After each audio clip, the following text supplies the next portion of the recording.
just a circle where real talk flows. 4 different voices, one platform holds. Conversations flowing, stories we share.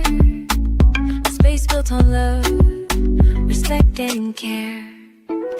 Here in the circle, we listen, we learn. Here in the circle, we speak, we connect. Here in the circle, we unlearn, we learn. Welcome to the Sister Circle. Let's go.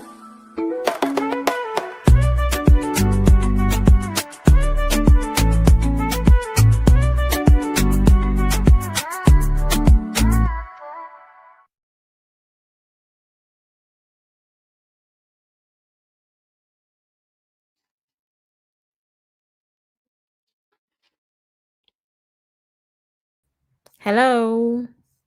Hello, hello. Hi, everybody. Hello. Hi, Hey. good evening, sisters. Happy Good Thursday. evening. Happy Evening. Thursday. I can't believe it's Thursday already. I know, right?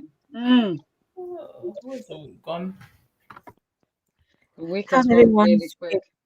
Yeah, no. How's everyone's week been so far? It's been good. It was interesting yesterday. I nearly had to call the police, but yeah, it was good. What? My son, you know that trip, the trip that he went to that I was doing packed lunch. Well, basically, he decided to disappear. So he got back from school and I couldn't find him. And I was panicking. I phoned the school, they couldn't find him. They're checking CCTV. And then he strolls like 40 minutes after everyone had left the school. I had to hold myself. I was literally in tears because I was like, what do I do? He wasn't picking up his phone, nothing. Oh, the joys of motherhood. That's what Oh I'm going my to say. God. Yes. Wow. How is everyone? I'm good. I just feel like I've had like a long week. I feel like my double schedule and all is beginning to catch up on me. To feel, or maybe because it's just end of the year and obviously we've gone through the year already. I'm beginning to feel that Sure. fatigue of I need a holiday, I need a break. So, yeah. Auntie Incus, how's your week been? Pretty good. Still getting over the weekend and the party. You guys have not seen videos yet. Yes. Well, I will wait need till send weekend because videos I need now. to put it together properly. And I'll send Sure. you We guys need a to link. see everything. Yes. Please do. We need to see everything, please. Thank Tell us, you. what was the party for? Oh, For it real was cow.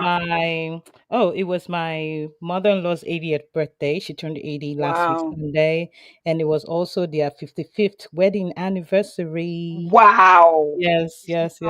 Oh, Yeah, it's a blessing celebrating your aged parents, Yeah. Mm. Fantastic. Bless God. Wow. Bless God. It was beautiful. Thank God. Yeah. amazing. Awesome. Cece, how about you? Yes. I had a good week. It's been busy. As you know, I was away last week. I feel like Mhm. how this time last week I was in the airport. And it's been a week already. I can't believe it. So I had a good trip. Dubai was giving all Dubai had to give. And I was actually away for similar to Sister Yinka, the couple that we went for, my partner's like very close family friend. The sister and the husband were they were doing their 20th wedding anniversary. Oh. And Wow. it was both of their birthdays, so it was big birthday. So we were celebrating that. So it was just a week of celebrating love, black love, which I love. Yeah. I'm a romantic. Fantastic. And then they surprised their guests, us, on our last night with renewing their wedding vows, which was Oh, so wow. sweet. I love that. Fantastic. Yeah. I love So that. yeah, back and already it's cold, it's gloomy. I'm even coming down with a cold. It's like, hello, what happened to my holiday vibes? So Sorry. we moved. I'm not Back to the UK. I'm not going to right? my sister. I feel like every time I come back to the UK from holiday, I feel unwell. I'm telling you. It's not life that we're living in this country. It's I not know, right? you. It's not nice. Yeah. It's not nice. And because of daylight, is it daylight saving? Mm-hmm. It's dark from It should be about back to 3 o'clock, isn't it, CC? And Black from about four. 4 o'clock, Yeah. it's pitch black. Yeah, wow. The joys of the UK. Hmm. Crazy. But yeah, Anyway, can I ask what is in everyone's cup? Oh, Um, shall I start first if that's okay? go for it. yeah, go ahead. Yeah, Excuse I'm me. trying to be really healthy because, like I said, I don't drink coffee, so I normally have tea. But I think last weekend I went to Aldi. UK Mm-hmm. massive. You know where Aldi Yeah, is, we have and Aldi I here start too. and Mm-hmm. basically I've started thinking about having all these kind of like herbal teas. So I did honey, my namesake, and ginger, and I'm having it now. I'm tempted to put Nice. sugar, but I'm trying to be really, really good. So yeah, I'm having honey and ginger, and it tastes really nice. Mm. Okay, cool. Auntie Inkus, what's in your cup? And I don't have a cup today. I have a bowl of soup, chicken broth soup. Oh wow, okay. Yeah, because it's kind of Nice. cold today. It was warm Yeah. and then cold, and I just feel like if I don't do this, I may come down with a flu or cold or something. So Mm. Mm. yeah, Actually, but you should have sent me that, yeah, sister. That's what I yeah. need. Now you need it. Pepper soup. I need pepper soup. Mm. Yeah. Yep. Mm. Stacey, what's in your And what cup? about you? Oh, what's in my cup? Just hot ginger and lemon. That's it. Yeah, that's Nice. good. Very That's nice. good. Yeah. Mm. Well, I'm having water. I'm having Water, water. minding your Not the business. Very south. healthy. I'll I was be here having with nettle. water, man. I had a really bad headache and stomach ache today, so couldn't Sorry, bother my me dear. saying things. Thank you. Anyway, welcome, real fam. Welcome to the show. Thanks for joining us. Please don't forget to hit the like button, subscribe if you haven't, and share as well. And of course, share with us what you're having. As well, what you're having to drink as well in the chat, if you can. So, Cece, do you want to introduce our topic, please? Okay. Yes, thank you. So I came across the video, one of the videos that we were going to watch, and it just triggered something from a conversation I had with a friend, and it was really about the dynamics of mother and daughter relationships, specifically black women, black mothers, black daughters, Africans, as well, because the person I was talking to is Nigerian, and she was telling me about her dynamics, strained dynamics with her mum. And then the next day, I saw one of the videos that we're going to watch, the Black China and Tokyo Tony, and I was just like, this is a topic that we need to discuss because it's something that is definitely rife within our community, African Black community, the kind of struggles between the mother and the daughter, not always necessarily the first daughter, but sometimes first daughters, but just sometimes mothers and their daughters just in general. And I thought it would be good to kind of unpack that. Where does that stem from? The kind of animosity, look at ways that we, maybe areas to identify what that looks like if you're going through a similar relationship. And then also unpacking maybe how we work through maybe healing or resolving those kind of conflicts. So yeah, I thought it would be a good topic for this week. Amazing. Mhm. Sounds great. So, are we ready to get into it? Can I start playing the Yeah, videos that's so we Ready can to get into go. the conversation? Yes. Amazing.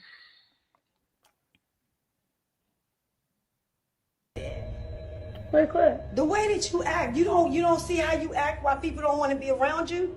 No. Look how you act.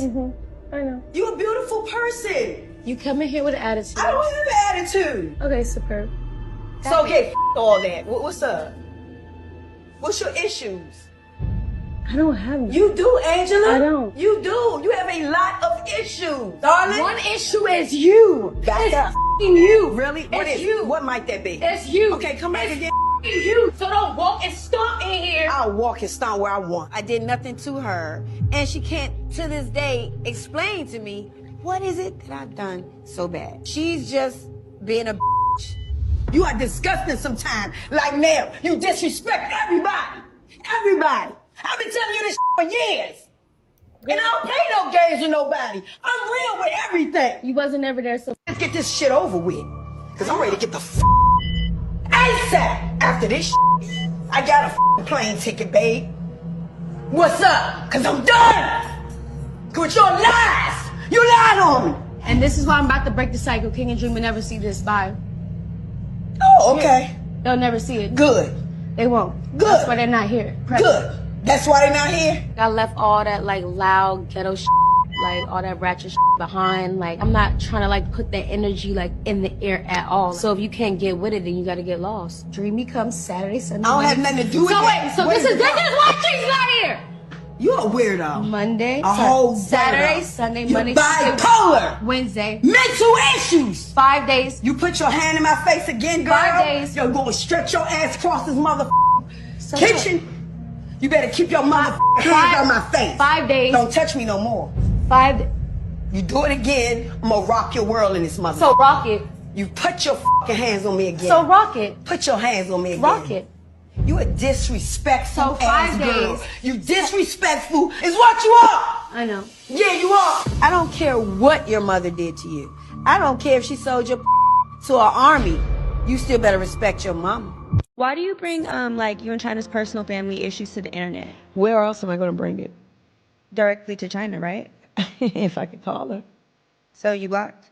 She just blocked me recently because I bust her out about a few things, and I'm gonna continue to do it. About how she treats you? No, I don't care about that. I'm over that. I never have to see her another day in my life. I'll be fine with that. Are you proud of China? I used to be. I mean, what about her transformation into What transformation? her finding God, and she's transformed from Black China to Angela. Angela, her last name's White. Now, wow. That was stressful. As in, so stressful. My anxiety was Oh my gosh. Whew. Very toxic. Very toxic. I don't know And what guess else to what, say. ladies? We've actually watched that backstage before. So we still have this, Yeah, still feel this way about it. Imagine someone who's watching this for the first time. It's ridiculous. I know, right? It's ridiculous. Sheesh. So in terms Yeah. of this video, what can we, I mean, what's the tone? What's going on in this relationship? What do we think is going on between the lady, her mum is called Tokyo Tony, and obviously Black China is her daughter. Where is this all stemming from? What's going on between them? Honey, babe. I'm sorry, I actually don't know what to say. I think there's underlying tensions because I get the impression, when I'm going kind of like forward a bit, so I will go back. But towards the end, when someone was interviewing her and she said that, are you proud of her? She said, I used to be. So I think the problem is that one person, as in the daughter, has decided to change, as in, like I said, the impression I got with all the abuse and the toxicity and the shouting, what is Black China didn't do anything. Maybe the hands, not so good, bit disrespectful, but she didn't shout or scream. She just basically was she counting on Monday, Tuesday, Wednesday, trying to calm herself down. And I get the impression the problem is that maybe the dynamics has changed, because I get the impression that the way that Black China was before, she was very ratchet and the mum was cool with that. Now that things are not going her way, there's a problem between the two of them. But then again, it could be a case they've always been like this. The way she shouted at her, I'm actually in shock that even with the cameras, she didn't care. And this is how she was talking to her daughter. So you can imagine what she was doing when the cameras were not there. For me, there's definitely underlying issues. They both need therapy. There's definitely something going on, and it's really scary that this was played out. I don't know whether it's a show. This was played out to the cameras. I actually am still trying to digest it, so that's all I have to say right now. So if anyone else wants to chip in, thank you. Auntie Inkers, what do you think? Yeah, that was. I'm speechless to say the least. Um, the way it looks, I think the mother was okay with how Black China may have been before. Maybe like exactly like her mom, where her mom would say one and she would dish it right back. But now all of a sudden she's saying all of this nasty things, and all China is trying to do is trying to calm herself down to not respond, and that is also triggering the mother even the more. it's just toxic. Like, oof, Mm. crazy. Missy. So let me give a little background into these two people, then maybe you can kind of give us a bit more context around their dynamics. So Tokyo Tony, I believe I've seen had Black China when she was about 16. So she was clearly really, really young when she had her daughter. And with obviously being a young parent, that clearly will have some emotional, what would I say, emotional gaps for her. And then I feel like growing as a mother has a teen pregnancy, you're basically growing up with your child and learning the ropes, right? I think her Yeah. mom also used to be in the army. Mm. I read that somewhere. I think she was enlisted in the army. I don't know how she served or what that looked like for her. And then her mum later on became a stripper, and so did Black China. So I feel like from things that she said, Black China said in interviews, she's always felt that her mum has always been competing with her, whether that's for male attention. She'll talk to her boyfriends, or as she became more famous, I think she became popular because she was linked to, what's that guy's name? Rob Kardashian. No, Kardashian. Tiger. Yeah, No. Tiger. Oh, okay, okay, Yes. okay. Yeah. So when Black China came onto the scene, she was a big stripper. I don't know obviously in the US, but the person that she was dating at the time was an Was upcoming rapper, which Tiger. was Tiger, Yeah. right? Mhm. Right. So that's how she got launched into the limelight, and then I think she went on and did a video with Nicki Minaj, and that kind of catapulted her into the limelight. But that was her relationship. So after those relationships, she's had a relationship, I think, with the game, and there was a period where her mum went on to a interview and she was flirting with her daughter's known ex-boyfriend, the game, right? So, Mm. and Black China's always said this. That's just one of the things that the mum used to do. And I feel like that probably stems from her growing up with her, having a child at 16. I remember I had my daughter at 17.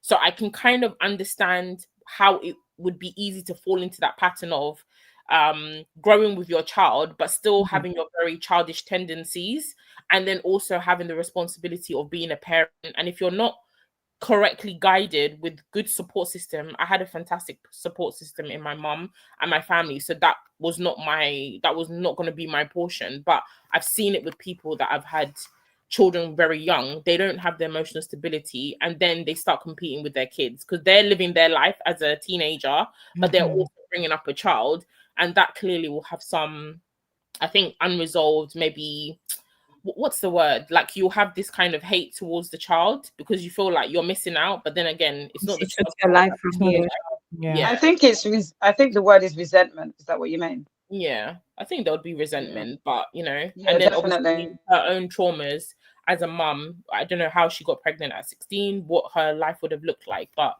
I think that's the genesis of a lot of their issues as Mm. the two of them, and it's clearly very toxic because the mum always wants to kind of have the spotlight. When Black China is the one with the spotlight, her mum would do really things to antagonize her. Black China, obviously, you still love your mom, but then at the same time, your mom is like your biggest op, and you're trying to navigate that relationship. She does what she can in terms of financially supporting her, and then I think her mum would just constantly want to take.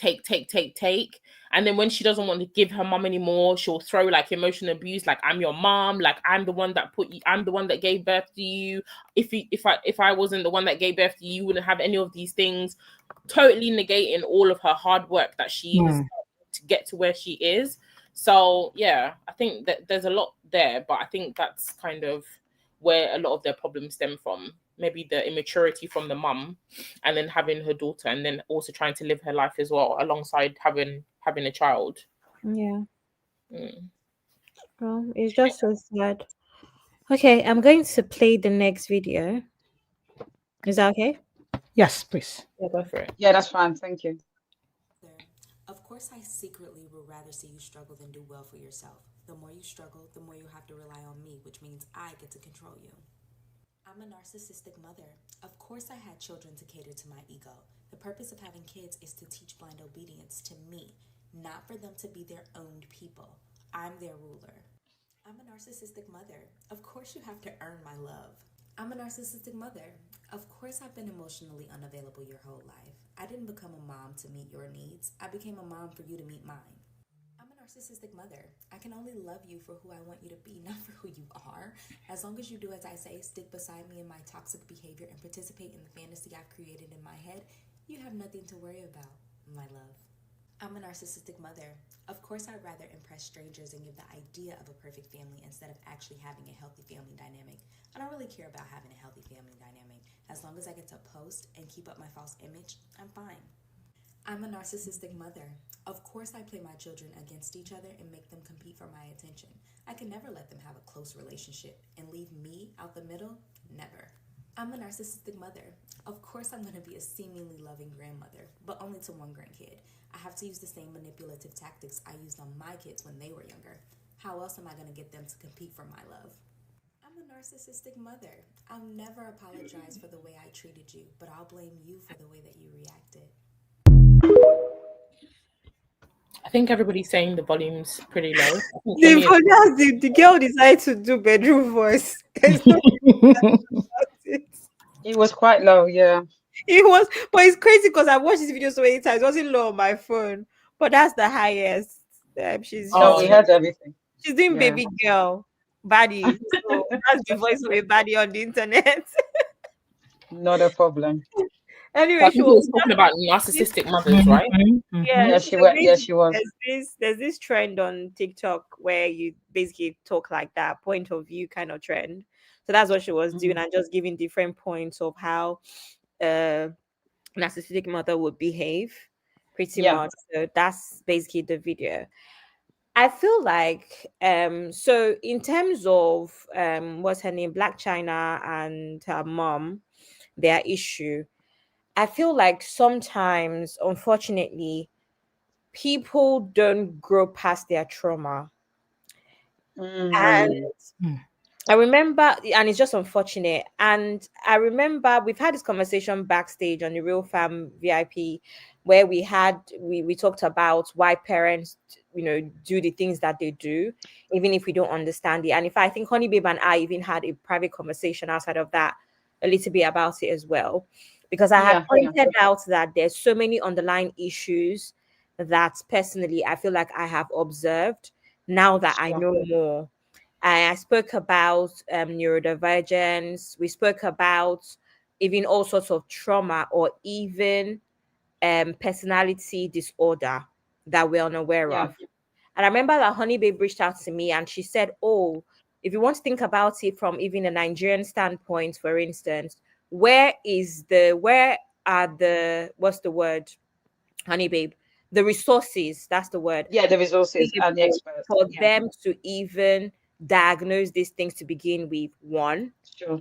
Secondly, we have to really think about it. One of the voice notes I dropped on the backstage was explaining my granddad, where my granddad was very weird. To me, he was very weird. And in fact, we do, how sometimes you just experience things, maybe it's not a big deal because you move on, but it became a big deal when he passed this year. My granddad passed this year in May, and my uncles, my dad only has brothers, so this is my paternal granddad. My uncles reached out to us, and my dad of course reached out to say, guys, where's your tribute to your granddad? And because my granddad is quite a prominent person, it was quite a big deal. The event was over a week. For those in the backstage, when I went to Lagos, the event was over a week. Every day was one event or the other, from Lagos to Ekpe, which is another part of Lagos where we are from. And it was so tough writing a tribute for my granddad. It was generic. In fact, I had to research. But normally, if you're writing a tribute, you're writing it from the heart because you have experiences with this person, right? And then my dad had a conversation with us, and obviously my uncles also had a conversation with their children about why most of our tributes just felt very generic and just felt like, oh, you guys are forcing a tribute on us, we're going to give it to you. It's because we never really had a relationship with him, and everything that we remembered him from was somewhat negative, or at least would look negative to the public. And of course that's not what they expected of us.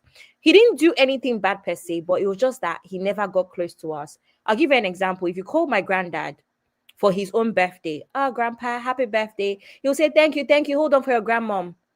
Hmm. Granddad, don't you want to know how I'm doing at uni?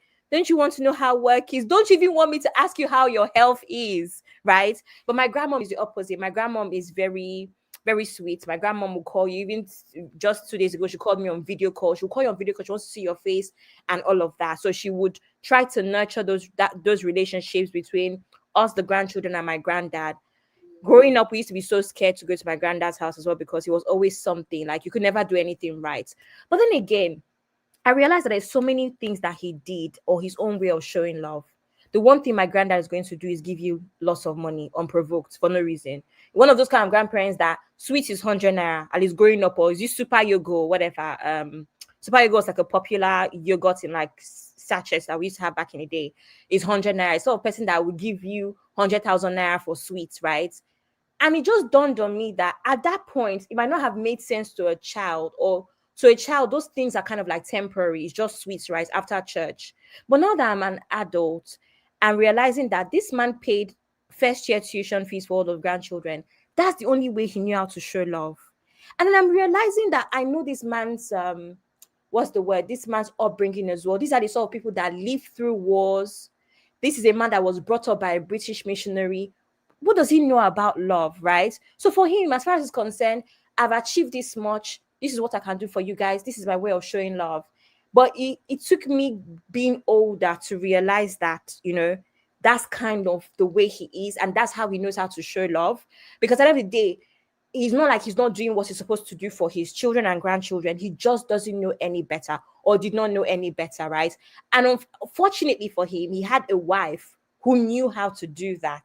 So I think in a way she kind of compensated for that, and it made him even be more laid back about having to do any of those things since his wife was doing it perfectly anyway. So it's just even things like that. My experience with my mom as well, personally, I wouldn't say my mom was toxic, but I felt like when I look at my siblings and when I look at other people around me, house helps, even house helps that we had growing up, I felt like my mom was tough on me. At some point, I started even doubt if I was that was my mother. Like it was that bad because it almost felt like I couldn't do anything right. But later on, when I left for the UK and I went to college and uni, we had a conversation, and it turned out that my mom was just very scared and she really wanted me to turn out well. That was a conversation. That was a healing conversation we had. Mind you, the background is my mom isn't necessarily from a rich family, and she met my dad and started her life. So my mom left Delta State, met my dad in Kaduna, and they basically started their lives together. My mom is the only member of a family that moved to Lagos because obviously my dad is from Lagos.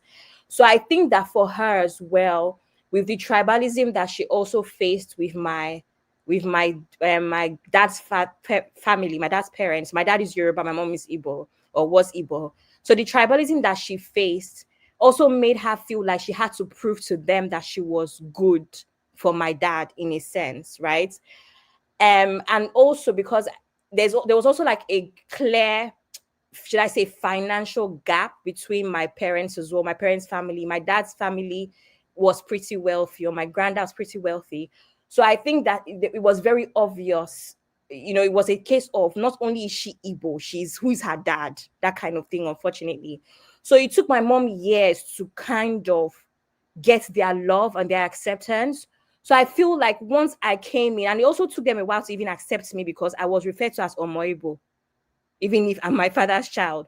So I think my mom really, really wanted me to turn out great because I would be evidence. I'm the first child, by the way. I would be evidence that she's a great wife and a great mom in a sense. And maybe in some ways as well, she just felt like, oh, I really want this girl to be accepted as my first child.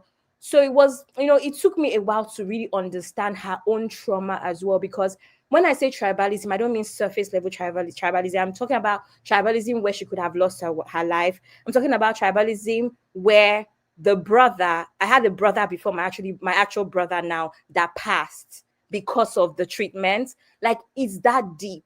So this woman was clearly struggling with that whole thing of this girl must turn out great because she's not me, you're going to embarrass. So I say all of this to say that sometimes people actually work through these things from a place of trauma, from a place of wanting to be accepted, or all sorts of toxic reasons. Doesn't make it right, But now that I'm an adult, and don't get me wrong, now that I'm even older, I appreciate a lot of the training, because maybe really and truly she saw something in me that made her realize that, you know what, this one, she needs iron hand, if that makes sense. I wouldn't know, because look at me now. So yeah, that's what I wanted to share. Is everybody here? Thanks, Abby. That Yeah, was Yeah. that was, yeah. Thank you for that. For who's that next? Honey babe. testimony. Yeah, I'll just reflect back to what Abby said and the conversation that we had. And I'm glad that you put that particular perspective. I'm going to do it from the other perspective where I agree with you that sometimes it comes from a place of experience, it comes from a place of trauma. And obviously explaining that in regards to your grandfather and also in regards to your mother. But I would also say that the other side of it, or another kind of reason, could be very simply where I there is this perception of neurodiversity and having a condition where obviously you process things differently. I don't know if you heard of ADHD, autism, etc., and dyslexia. And there's sometimes, and I think I mentioned that with Abby, where there's especially, I mean, even here, the UK, there is still people that have gone under the radar that are neurodivergent and they have not been diagnosed. So I can imagine what it's like in Nigeria. And yes, there's trauma, and yes, there's circumstances where the environment has shaped you to be the type of person that you have, that you're very harsh and you don't know how to express yourself when it comes to love. But there's also the situation where it comes to ADHD and autism, you are it's not a mental condition, it's a neurological condition where you simply struggle with socialization. So you struggle to read the room. So someone that you would have a conversation and they seem very abrupt, or they're very hard to kind of interact with. That could be, and I'm not saying for everything, but I'm just kind of talking about the conversation I had with Abby, that could be a condition because of the fact that they could be neurodivergent, which is many things. The main ones that most people know are autism and ADHD. I have a son that has ADHD and autism, and he's very gifted, but at the same time and time again, he struggles with social interaction. Most of the issues he has is when he's at lunch or playing, because he struggles to find friendships. And whether it's adults or children, we are very quick to perceive when someone is strange or weird.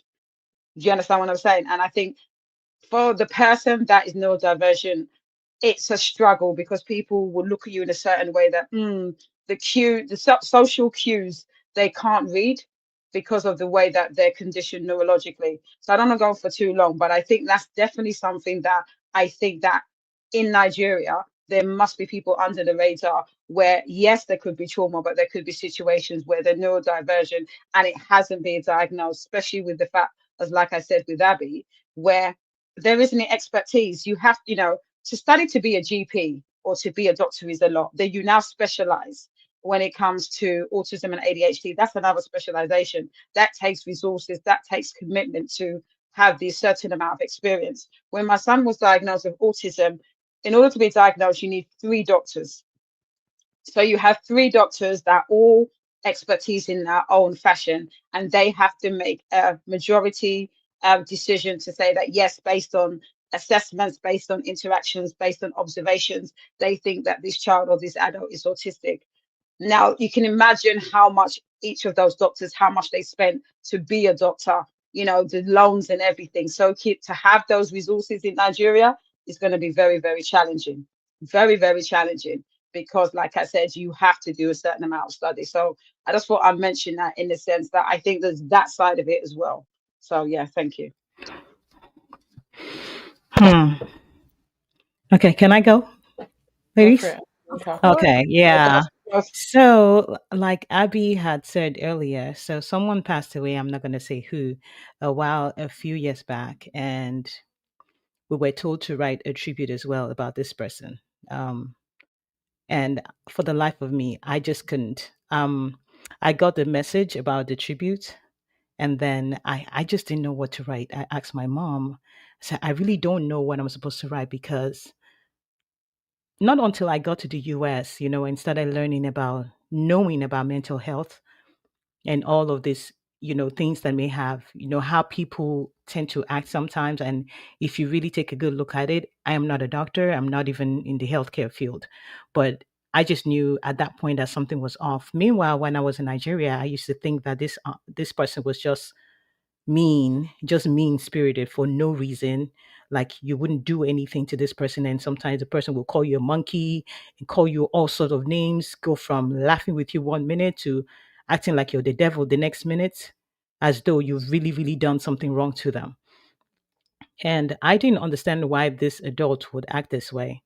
So after a few years, I actually asked my mom, I said, did anybody even ever think that this person should have seen a doctor? Like, did you, because of everything that she did, pretty much my childhood that I knew her was not okay. Like something must be off. But my mom said she didn't know if, anything was, if anything was done. But I say this to say there are many people, even in our society, that are going through this. Now, we're talking about mother daughter relationships. Yes, issues like this may have medical conditions, unknown medical conditions may be the underlying issues here. I even remember myself growing up, I also had, a really tough time with my mom, but it wasn't like she was wicked or anything like that. It was more so like, number one, I'm the first of five. She was extremely strict with me. Like when I went to Nigeria after I got here, and I went to Nigeria, I think by the time I was 21, I went to visit in Nigeria, and I saw the way she handled the rest of my siblings. They had makeup, they were in college, and I'm like, man, at your age, I couldn't even smell eye pencil. Like that's how bad it was. Like my mom wouldn't. I was always in pants. First of all, I've always been a tomboy, so I used to wear like pants and jeans and stuff like that. And my mom used to feel like if I wanted to wear dresses, I'm too rough a girl to be wearing dresses. And I wanted to wear dresses, but she wouldn't allow me wear dresses because she said I was too rough of a girl to wear dresses. But with everything that she, the way she raised me and everything, I felt there was a point that I actually felt that she wasn't the one that gave birth to me.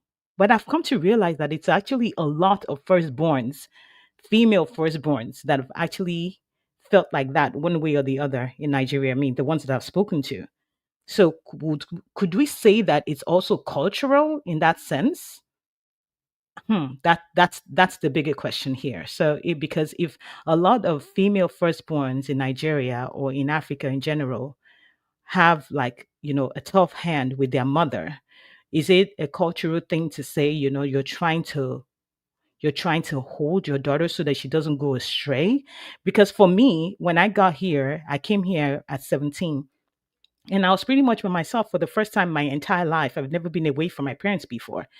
The things that she taught me and how to handle myself actually helped me navigate my time, till I was a full-blown adult. These were, I mean, my mom and I were people that I didn't want to stay in the same space with my mom. I prefer to go to boarding school than stay home during the holiday, except if my dad was around. So should we say that that kind of situation will be more of a firstborn female and a mother dynamic, where the mother is actually putting all her energy to raise this girl to be the the billboard, the good one in the family, to set the stage for the rest of the children? That's another way to look at it. Yeah, that's my take on this Yeah, one. absolutely. I feel the same way as you. We've discussed this Yeah. before anyone the backstage. It's pretty much my reality as well, growing up with Hmm. my mom. There has to be something Mm. about that firstborn daughters and mom. But like I said, I think it was 2 days ago to Uncle Ben on the live stream before we ended. I think it might also have to do with mini me. Like you're my mini me, and I can see, because the same thing also happens with a lot of men and first boys as well, right? So I think there's a phase of looking at the daughter like, those mistakes I made, not on my watch, kind of thing, and then it just Yeah. far, and then mixed with trauma. And then, because let's be honest, there's one thing that I heard. I remember my dad saying this to my siblings. He called myself my siblings after my mom passed to the room, and because at the time my mom passed, I had gone through so much with the cold off engagement, and then I think I told you guys I had a pulmonary embolism as well.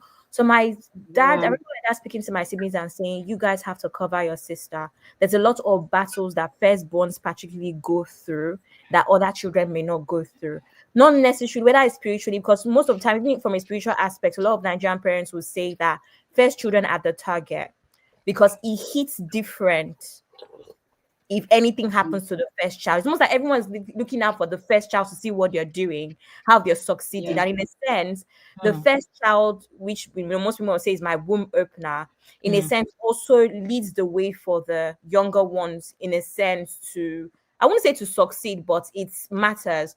So I remember my dad having that conversation where just like, you guys always have to remember your sister and cover your sister, because there's a lot. To date, I don't know exactly what I was talking about, but when I think about my trajectory and my relationship with my grandparents to begin with, from like until I was like 7 years old, I understood what he was saying. The moment where, from that moment, in fact, part of that relationship is the reason why I've never mentioned before, I was homeschooled for primary school, which is why I'm very, very fast, which is why by 13 I had finished secondary school, which is why by 8 I was in secondary school, because I was already ahead of my peers based off of the curriculum that I was on. And part of the reason was because my dad was away with the force, and then I was homeschooled, long story.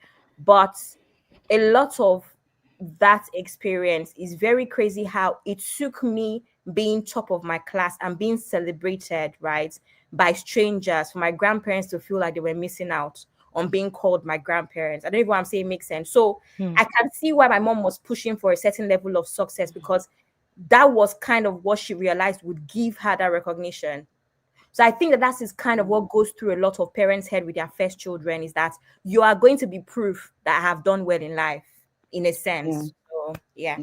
Yeah. There's also the mindset that definitely what you said makes sense, because sometimes, and I say this, the mistakes that our parents make, because remember, we're basing a reflection of that. So anything that we do negative is a reflection on our parents, especially the mother, because she spends a lot more majority of her time nurturing us and rearing us as children. And definitely it's the case where the disappointments they've had, the sacrifices they've had, maybe they didn't go to university, maybe they weren't as accomplished as they should be.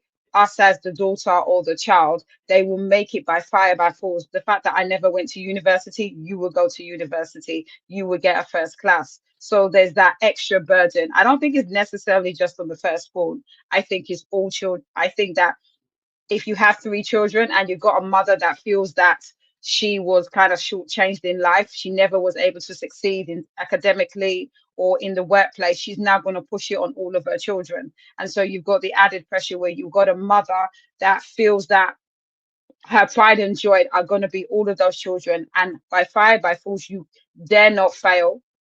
You better succeed. And then you have all the pressure because of it. Okay. Yeah. So Continue. I wanted to say something real quick. So let's go back to Sister Maria just wants to shake the table here a little bit. And I just don't want us to fall off track, Right. because I hear all we're saying about, our parents and how they've done. And really, I don't see this Tokyo situation in that. So can we go back to this toxic mother situationship? Because we know there's some Sure, sure, terrible sure. mothers out there that I don't know why they have children in the first place. Can we go back there and shake that table? Because we need Yeah, to. of course. Yeah. Let's shake it. Let's shake it. Yeah, but I don't Well, I was see actually gonna say, how do how do these patterns, toxic patterns, show up? What do they look like? So for example, it would be like emotional manipulation. For example, a mother saying, oh, after everything I've done for you, they'll all throw that at their kids. Lack of I think. boundaries, lack of boundaries, being really Mhm, dismissive or competitive. Sometimes some mothers, I've heard this a lot, um when I've watched like Iyanla or whatever, and there are some mothers, mhm. they're like, oh, you're just like your father, when their child reminds them of their an The ex negative or side. maybe a Yeah, romantic negative side. relationship, Yeah. they really hold that against that child. And then a lot of the time as well, their love, we always say as a mother, your love is unconditional. But a lot of these type of mothers that are very toxic, their love seems to have Mhm, conditions tied to it. So they only give you affection when it's based on maybe obedience or performance from the child. which obviously causes, which is toxic, because a mother, your love shouldn't be based on, okay, my daughter does this for me, okay, now I can show her affection. Or if my daughter is buying me and gifting me a house or a car, that's the only time I can call her. I'm interested in what she's doing with her life, So I'd say, I mean, in terms of those type of toxic relationships, what do the patterns look like? I think it's the narcissistic behavior, and yes, I'm using that word. It's the narcissistic behavior Really. where you think the gaslighting. Like for example, I've heard of stories of friends of mine where any situation, whether it's someone, your daughter's wedding or your daughter's boyfriend, you want to be the center of attention. Very similar to what someone said about was it Black China's mum, in the fact that she's competing with her daughter. I've heard of people where the mother has nothing good to say about the daughter. Every single thing, even with her getting a first, maybe getting a great job, there's criticism. Oh, you could have done better. So there's nothing that you can do that the mother is happy about. And it's very similar to what the last thing that we saw. Everything that she says, your the mother's love is conditional. Everything has to be about her. When you now say to her that, mum, some of your behavior is toxic, she'll now turn around and make you feel bad that she's the victim. You have a lot of mothers that do that. And there's unconditional love where even when you think that your mother, mum, I don't think you should be doing this, you have to defend her because she's your mother. I carried you in my womb for 9 months. So it's always this blackmail in terms of like, you can do no wrong. I'm your mother. No matter how old you are, you have to be obedient. So there's a lot of that. And I think it's a lot of gaslighting, a lot of emotional blackmail. And I think to me, that's very much narcissistic behavior. It's this mentality that you are seen and not heard, even at the old age of whatever, 40, 50. I've seen people that are 40 and 50 years old and they're still scared of their mother because their mother controls every single thing, every single action. I've seen it and it's quite scary. Wow. Absolutely. Can I please take some comments before we get into it? And it's the last video, and then we can, I guess, talk more about signs of toxicity, and then we'll drop the link. Is that okay?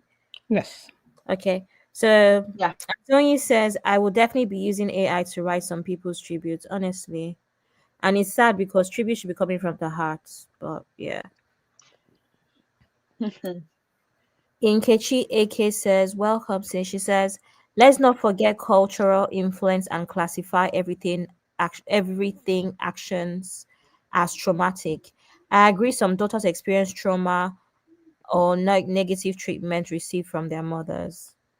Yeah, that's why Auntie Inkus was saying that some things might be cultural. Maybe it's kind of like an imputation.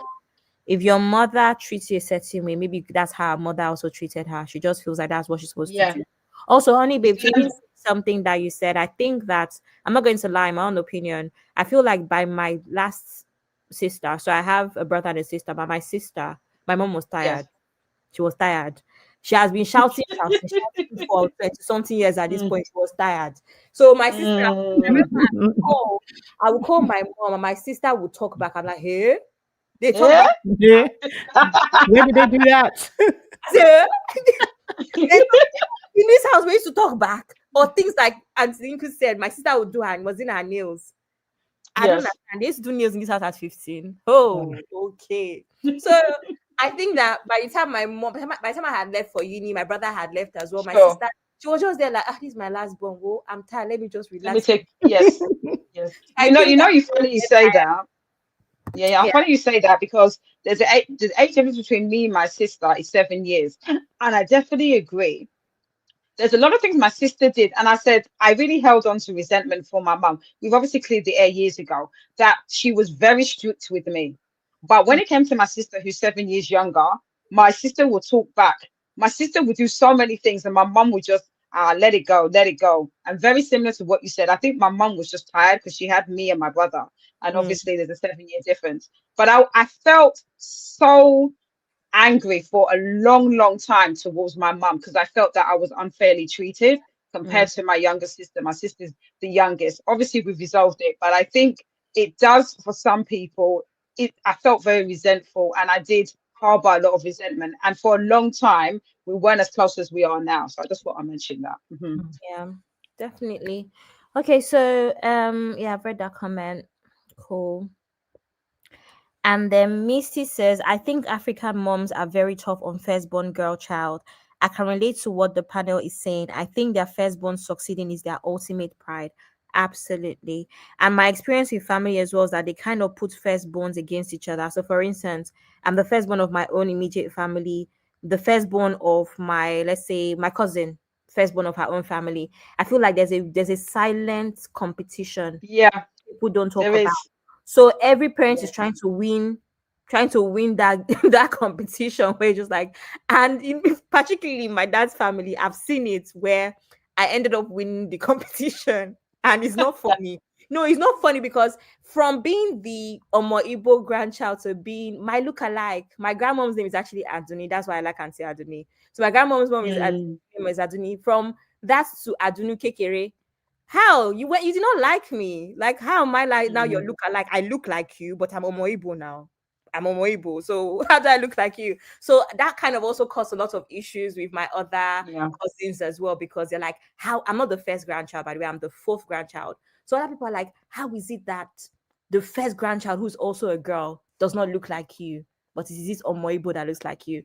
So there's always silent competition between each family Yeah. as well. And they tend to use the first child and for this competition most of the time with individual families. Yeah, so Auntie Oyin says my older sister and I felt our mom was a stepmom at some point in our lives. Oh, story of our lives. Sis Marriott says many of our moms are envious of us. Ooh, we are living their dream they never got to live. Sorry, I need to come back to this. Exactly. Coming. Yeah. Yeah. Back. Yeah.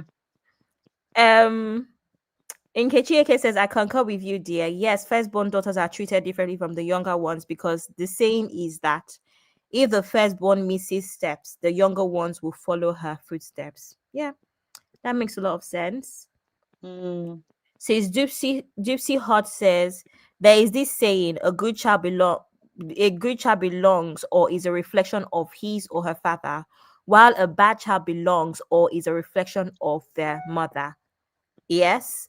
Remember that thing that they say where if a child is doing badly, the father will say, where's your child? Yes. The mother, where's your child? But if a child is doing amazing, if the father will be saying, where's my child? So absolutely. Please, let's address Sister Mario. Sisi, let's address Sister Mario's comment. Yes. So Many of Yeah, our because moms actually this was that's the nitty gritty right there. this yeah, was Yes, actually I gonna agree. be many this was of our actually gonna moms are be envious of us. We are living their dream they never got to live. Yes, Sisi, please I get can it. agree with that. Yeah, definitely. And I think also, I was going to say this, some mothers, unfortunately, just like before they were mothers, they're still women, right? And unfortunately, a lot of some mothers, not my mom, but some mothers, I'm saying our mothers, right, are often raised to be male centered, and they have a lot of internalized misogyny, which they operate from when they're parenting, which I think then makes the dynamics between themselves and their daughter very difficult. So it's similar to what Marriott just said. A lot of mums are envious of their daughters, 100%. I can speak from my experience, not in terms of envious, but from my experience of having a child in my like a teen mum. I know that maybe the hopes and dreams that my mom had for me, obviously they were not cut short, they were just diverted slightly, but I got back on track because I did manage to, it's not like I had multiple kids after. That was just a one-off incident. But I can see where, let's say for myself, if I was in that situation, I've had a child really young, I've had to put my life on hold. I'm looking after my child. I'm missing out on things, going to uni, which I didn't do. I didn't get the uni experience in terms of living on halls, living far away from home. I like was a homeschool. Home. What do you call it? Home resident or something. So I still Yeah, went to again. uni, but I just went in. I did my lessons, took my exams, and I came home and I was a mum, right? And I didn't do a lot of the things that other people my age at the time were doing. I didn't hang out with friends, like go partying excessively, because I really took on the full responsibility of looking after my child. I didn't want my mom to step in and do the African thing of covering my shame by taking my child and pretending like it's her child and growing up with my daughter as my Yeah. sibling. No, I told my mom made that a suggestion in the beginning, and I was like, no. I'll look after my child by myself. If you're going to support me, fantastic. If you're not going to support me, then so be it, but I want to look after my own child. I don't want to grow up in that dynamic of pretending that my child is my sibling. So with that, clearly I missed out on a lot of things, right? By no fault of my daughter, but just through the responsibility. So I can see where when your child gets older, I was definitely very hard on only to myself, that despite being a teen mom, maybe not going into the type of job that I would have wanted, because I kind of took a backseat to parent her. I really needed her to do well. That was not up for debate. So I was super hard on her. I was really strict on her, focused on school. She didn't do any dating. She wasn't talking to boys. She wasn't doing none of that. And by God's grace, and with the support of my family, she's turned out amazingly. She's doing so well. She's graduated. She's working her big girl city job, and as a family, we're so happy with the outcome. But I can see where a parent would feel like, okay, if my child is going to be a reflection of me, and I've kind of messed up, that child is then the kind of it's going to be your chance to fix things, to kind of rewrite your history. Right? Some parents go overboard with those expectations to the point where it damages their relationship. I didn't do that. Mine was just more so of, I do not want my daughter to go out there, one, to get pregnant like I did, because I knew already I'm not going to put my life on hold to look after her child like my mom put her life on hold to look after mine. I know it's selfish, but no, I was not prepared to do that. And then two, I didn't want it to be, oh, okay, so she had a child young. This is definitely the route for her daughter. So there was something I had to prove, not only to myself, but to the community as well, right? So it does come with that added, it does give you that added burden that you push your child. Sometimes, like I said, a lot of parents go overboard with that expectation, because at the end of the day, it's not the child's fault that you had them when you had them. It's not their fault that the trajectory of your life hasn't gone the way you wanted. But one thing I said to myself, and maybe it's just how I've been brought up, or I knew that even though I had my daughter young, that was not going to derail me from having a good life. That was not going to derail me from being successful. That wasn't going to derail me from doing what I needed to do. I understood that it was going to pause certain things that I was going to do, but your child is not a child forever. Your child is going to become their own person. Grow up. They're going to grow up, they're going to move on and do their own thing, and you can focus and and I was still young, right? I've literally grown up with my daughter. Okay, so I still have the opportunity to do all of those things. It took me a little bit longer, right? I didn't take the route that everybody else did, but I still got there. I feel like some parents, maybe due to circumstances, they don't have that opportunity, which I understand. So then it becomes like you focus all your attention on your children. You may never get that opportunity to pour into yourself, irrespective of raising your children. So that's where the resentment comes from. I hope that makes sense. Yeah, absolutely. Can I just Man of Prestige just super chatted Oh, us? thank you, MOP. And Thank you. Thank you, MOP. Thank you so much, God bless. MLP. thank you so much, sir. I really appreciate your uncle. I imagine it was just his birthday and he's the one giving us presents. Oh, Thank you wow. so much, MLP. I need to, sorry, can I just read through the rest of the comments and then we can play the next video? So we can drop the link. When your mother turns your wedding into her dream wedding, trying to outshine you. Ah, voila. I don't know if that is really Sister Marriott. Why It's, now? it's happened. It's I think happened. she's trying to show off with you. That's what me I think. I have one friend that her mother wore like 5 outfits for her sister's wedding.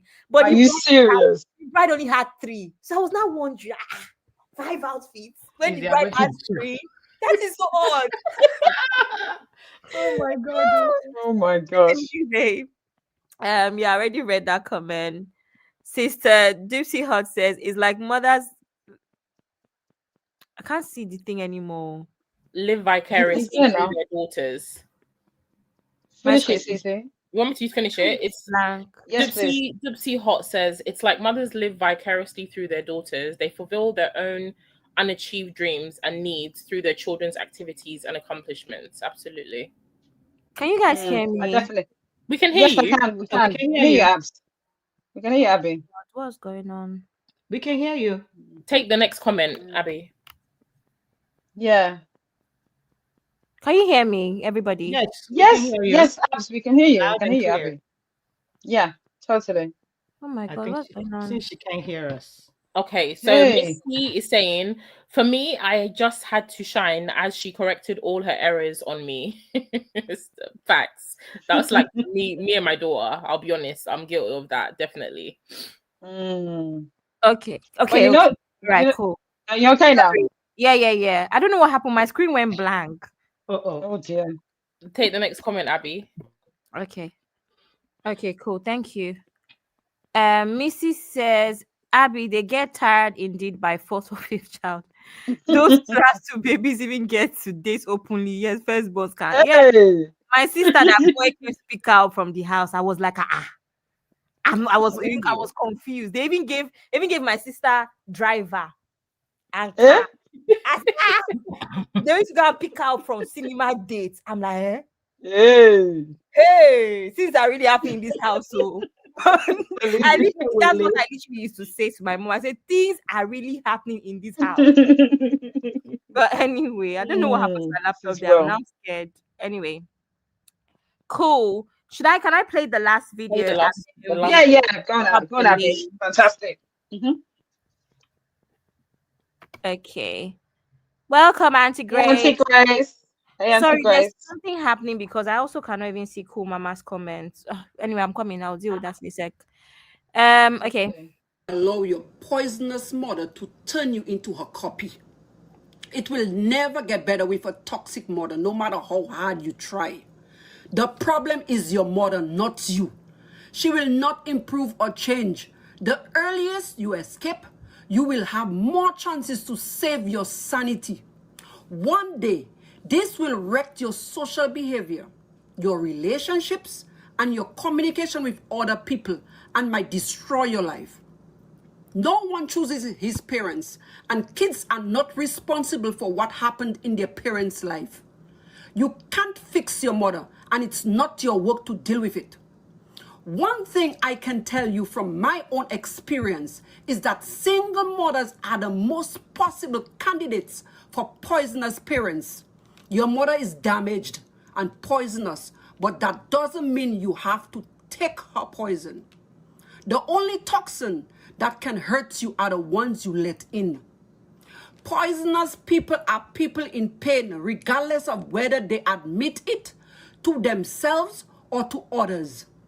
My advice to you is to live your own best life and try to find forgiveness within yourself. Come on. Unprovoked stray bullets. I said, single parents have to be able for everything. I'm telling you. Yeah. What? Global warming problems, single mothers. I'm telling you. Oh my God. Catching strays, man. Left, right, Single center. mothers rest. My God. Sister Natsu and Oh my that God. choice of song too. It is well. What are Sorry, I don't mean to you laugh. can open the lines to let people in. Yeah, but Sissy, can we do the Sis That's a Lie segment? Okay, cool. Do you want to do this first and then do what the lady just discussed, or you want to do Sister Salai? Yeah, I don't have any. Oh, Sis That's sorry. a Lie. Yeah, anyone that has anything to say about that should go ahead and we can do Sis That's a Lie. I'm laughing here because obviously single mothers are getting it both back. Sorry. Yeah. But what she said does make sense because like I said, I say this and I say this with the utmost respect. Even me, technically I'm a single mum because obviously I'm divorced, as everybody knows. But like I said, I've always had the mindset that I chose to have my two kids. And I think we need to understand that these children did not choose to be born. And I think we need to understand that whatever they amount to, yes, we're the ones that will, obviously discipline them, encourage them to be the best version of themselves. But at the same time, they can't live their lives just to please us. And I say this with all respect that yes, the ultimate blessing and the ultimate thing is that you have a child that is happily married, great job, has excelled academically. But at the same time, just because that didn't happen to you, that's our issue to deal with. So I think sometimes, like I said, whatever happens in your life, you shouldn't push it onto your children. So I definitely agree that a toxic mother, which is what she's talking about in this thing that we saw, deal with your, I always say people that hurt people. And I think personally, whether you're, especially if you're a mother, whatever issues you have, you need to deal with it and not push it onto your children. All that happens is that they resent you, and then you have a situation where you have fractured relationships. Because I've seen friends of mine that have been in situations where they have very, very toxic mothers, and they've totally, the relationship has disintegrated to the extent that one of my close friends, she hasn't spoken to her mother in almost 8 years. She has got married. She married without her mother being there. She did one vacation wedding. She's had children, and the mother has never seen her grandchildren. So when you're now doing these things, I think you need to really realize that there are consequences to your toxicity. All that's going to happen, because like I said, for a child, some children don't want to deal with it, and some children will not accept it and say that I'm not dealing with my mother, I don't want anything to do with her, and I'm jogging on. So I think us as parents, single mother catching strays, I think we need to be very, very careful that any trauma or any issues you have, you need to deal with it and not reflect or mirror that trauma onto your children. So I think definitely what she said, I've seen it in a lot of my friends' parents that, and it's not the best. Wow. Crazy. Oh, that's Sissy, sad. Yeah. do you have So anything to say? I think for in terms of when it's, I mean, single parents get blamed for everything. I know I made a joke of it, but it's sad, but it's true. Yeah. Unfortunately, because irrespective of what you do, those kids are your responsibility, right? And when you don't have the cover of a partner to take some of the responsibility in terms of if the kids are not doing well, if the kids are going off the rail, the spotlight is just on one person, right? Which is unfair because those kids have a father as well, but nobody ever says anything about the partner. Yes, children do better in a two-parent household, fantastic. But there are a lot of two-parent households where there's a mum and a dad present, yet the mother is still a single parent. How about that? We're not going to unpack that, right? Those kids are Of just as course. damaged, if not more damaged, because they're presenting or pretending to the world that they're this big happy family, yet there's a lot of dysfunction going on there that the kids can't really work through, and those parents are still together under the same household. So even though it's unfair that single parents do get a lot of the kind of negativity of, when relationships go sour, I think it's a lot of pressure for one person to take. You're dealing with your own issues, you're dealing with the kids, you're also dealing with scrutiny from outside. I can see where, sometimes when you're by yourself, it does impact your children quite negatively, and it can be difficult to work through those emotions if you haven't got the support system in place. Yeah. I definitely think that. Sorry, I just quickly say that. I know I jumped in again. Sorry. It just came to me when Cece was saying, when I was talking, it wasn't just about single mums. My mum is trying to advise a couple. The guy is 60 and the wife is 57. They're having serious issues, as in it's affecting the kids. The daughter who's 15, 16, has even said to them, I want you guys to divorce because it's got so bad. So definitely what CC says is very true. Yes, the ideal is to have two parents, but if you've got parents that cannot live together, and unfortunately people divorce for whatever reasons, what can you do? I mean, obviously this is a different subject, but what you can do is hopefully the two of you can co-parent, and even if you're not technically together, you can obviously share the burden so that the single mom, which you always normally is the single mom, doesn't carry the burden. That's the ideal, but unfortunately, there's situations where, unfortunately, some of the men are nowhere to be seen, and the woman is carrying the load. That is why, for me, I made it very abundant that I will do whatever it takes to be civil, so that my son's dads are there for me. Because I don't want to die for any child. I'm sorry, I can't do it. Even this weekend, my son is going to his dad so I can chill.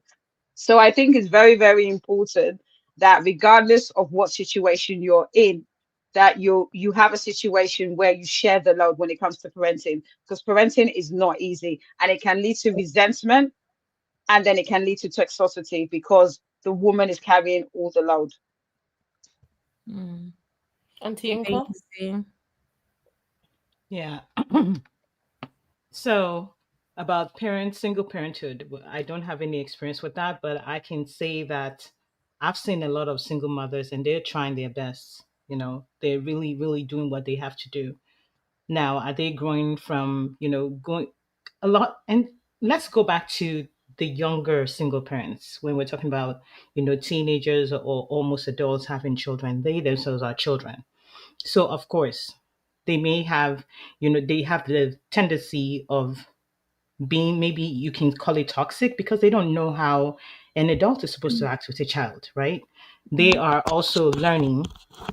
They are also learning as they go. So they're trying to raise a child, but they're also, still a child themselves. So I would say that as you get older, maybe the adults around them can help, and that's why, how some of these mothers, they would actually take custody of the child and raise the child as though the child was their own, because they know, the teenager that had the child really does not know how to do any of that. So it is for whoever might be in that situation to kind of, for the adults that have a child that's had another child, to help them grow. If not, this toxic situationship, especially with, this Black China and her mom, is going to continue, because you have a mom who had a child so young, and she's pretty much raising herself and raising a child at the same time, right? So how do we as a society, help that, women that have maybe children, or parents that have children that also had children, because we see a lot of that. Now, I'm talking, when I mentioned about the moms in Nigeria and the way they raise children, it's very far, very different from this Tokyo situationship, right? We're actually talking about mothers that are very, very toxic. They are so jealous of their daughters. They pretty much want their life, right? Mm. So now, how do we? I don't want us to keep going off. Everything that we said is amazing, but I don't want us to go off the nitty gritty of the situation here. We're talking about these really, really evil narcissists of mothers that want their daughters' lives, right? Because really, they do exist. On the day, they really do exist. I have a story about a woman that, she found out that the reason why, I think I shared this backstage too, the reason why she didn't get married all this while, she'd already introduced about 10 men to her mom. And every time these men will go to Nigeria to meet her mom, they ended up breaking up the relationship. Could it be spiritually or physically? Something happened. They ended up breaking up. Why? She later found out that it was because her mom never wanted her to get married, because she was being used as a cash cow for the family to raise the rest of her siblings. Now, those are the people that want your life, and they pretty much want to feed on you to help them raise the children that they bore, right? So, how do we address that? I want Mama Regina. We know them. Yeah. I think Let me, I let know me it just tell sounds a harsh. story quickly. Mm, I was in a hairdresser's a few years ago, and this lady was mhm. telling the story that a friend of hers, the mom had come to do omugo, right? For she had twins, only to find out that her mom ended up sleeping with her husband. Oh, Eh, God. eh. Eh? Eh. Her mom is a young, I mean, her mom is like a young, had her when she was young. Younger woman, Still, yeah. yeah, she's still, so the daughter Wow. must be in her maybe late early 30s. So her mom is still pretty relatively young, right? Maybe early 40s, or no, like maybe early 50s or something, but still looks good, takes care of herself. And the lady who was telling the story, we were just like, our mouths were open, like, how is this true? Like, I was like, this can't be true. She's like, no. they have come from like a family meeting about this issue, because they invited the mum to come with them. The daughter didn't want the mum to come, actually, because she knows her mum is like a weirdo like this. So she really didn't want her mum to come to do the mugo for her. But because she had twins, she had CS. So the husband was like, no, let the mum come, whatever, whatever. So lo and behold, when the daughter went out one day, the mum, she just noticed that the mum has started wearing like this type of, instead of your mum wearing wrapper, right? Like wearing a nightgown, the Very mum would just be boo. wearing like all this negligee that's very like enticing, just inappropriate, right? For a mum to be wearing around her son-in-law. I mean, in my culture, your mom cannot even come, my mom can't even come into my bedroom that I share with my husband. That is how taboo it is. Even to sit on my bed, Misty, you can confirm, right? Your mom doesn't have the right to enter your bedroom where you sleep with your husband to come and sit on your bed in our culture. That's how that line is not even there. So your mom to be wearing a nightie, like Wow. negligee, walking around the house. So anyway, the husband is now seeing, okay, he's not getting any cookies from his wife. His wife is healing. Lo and behold, one day, the lady came back from somewhere to see her mom and the husband in bed together. And the daughter was Wow. like, this mom has done that before. That's why she's kind of kept her mom at arm's length. She moved. And her mom is like, well, she wants to be with the husband, and her and the husband now they want to be together. Can you imagine? So Hey. there are women Wow. Wow. Oh, oh my God. there, there are women that are like this, Abomination. that Sheesh. literally they want their children's life, they want their daughter's life, to the But point where wait, they will entice or try to sleep with your man, trying to be with. I heard that story. To this day, I still like, wow, hmm, what kind of mother is that? Mm. And So this story is very There's much some mothers. There's good. there are some some mothers mothers like that are that. doing this to their daughters. They're really doing these things, and I don't know, where would that come from? I can't imagine. I don't know. It's crazy. We say this all the time, that, and I say this with utmost respect. So, there's some people that, even if you actually physically had a child, they're not meant to be parents. We say this all the time. hmm, So to have someone that has a child and they're acting like this, uh, Very true. you're a human being before you're a parent. So if you're a nasty human being, the fact that your mother doesn't make you is not going to make you a decent mother. There's many people that have given birth, had children, and you see, I don't want to go into details, but you hear abuse, physical, emotional, and they're the biological parents of these children. So why are we shocked? These things do happen. But I think but the problem I have is the gaslighting, that when you now have realized that your mother is toxic like Black China, when you try to disengage yourself from that relationship, like that lady said, the gaslighting from the family and outside is that she's your mom, you should forgive her. It drives me nuts, because that person is your op. That person wants to do physical harm. That person takes your husband, for instance. So I think there's some circumstances where, if a daughter decides that this mother of hers is too toxic, that is a risk to your life and sanity, I think it's right for you to now decide, I don't want anything to do with this woman as my mum. And and there shouldn't be this pressure or this gaslighting from the culture or from family to say you should forgive. There's some things that are unforgivable. I don't care what anybody says. And even when it comes from the fact that your mum did it to you. And I think there should be some type of get out of jail clause, where in some circumstances you need to cut your parents out of your life. People may not agree, but I think in some circumstances they should be able to do that. oh, I agree 100%. 100%. If they're no good, I mean, this right here, like, how did it even get to that point that she's wearing lingerie in the house? Like, well, did you not know the kind of Wait, mother that you the have daughter for is her to like, even be in your house in the first place? yeah, the But daughter you is remember, she like said that. she didn't want Yeah, she didn't want remember, the I mom think to Cece come. said she Yeah. didn't want the mum Yeah. to come But on why And that's stages. then? fine now. So at that point when she started wearing lingerie, I supposed to Yeah. pursue her. No, What does no, that it's mean? not even that. Mm. When she started showing the signs, you, mama, you need to pack your bags and leave. Yes, you need to be Like, going. mm-mm. What? But you hear, you what know this, people, you know this you hear what respecting elders. Now, sometimes exactly. You hear the family, gaslighting. It doesn't get to that point. You were Mm. expecting more They will tell you, elders she's your mom. You didn't go to get her. yeah. I'm gonna disinherit you. This one, that one, this one, that one. Harry So when see that you comes in my from house. what? I have money like You know that, you know now. So because you're, I've said this in the past. Just yes, I'm a parent of two children, but I'm not a demigod. So I'm happy to say that I'm gonna mess up as a parent, and there's nothing wrong with my children. Obviously, they're younger to say to me, "Mum, you did this, you did that." Obviously, in a respectful manner. But I find that there's this kind of badge or armor that because you are my mother or you are my father, anything I do, there's nothing you can do. Whether you do me harm, whether you gaslight me, whether you physically harm me, whether you do, it doesn't matter because I had you for 9 months.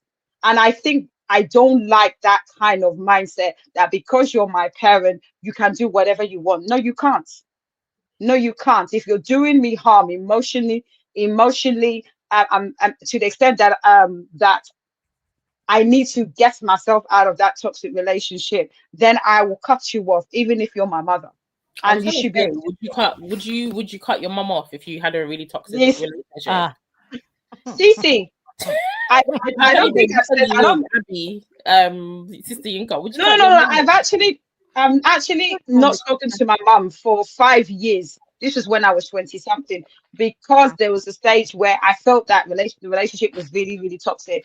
And we have resolved it, but I've not spoken to my mum for 5 years. And I'll say this because I was talking to her, I was getting her sister, I was getting family members because it was so bad and she would not listen. And I just said to them that I've tried to settle with my mum. I want to establish a relationship with her, and she doesn't want to take accountability. She doesn't want to resolve it. So I have to take myself out of the equation. And I didn't speak to my mum for 5 years.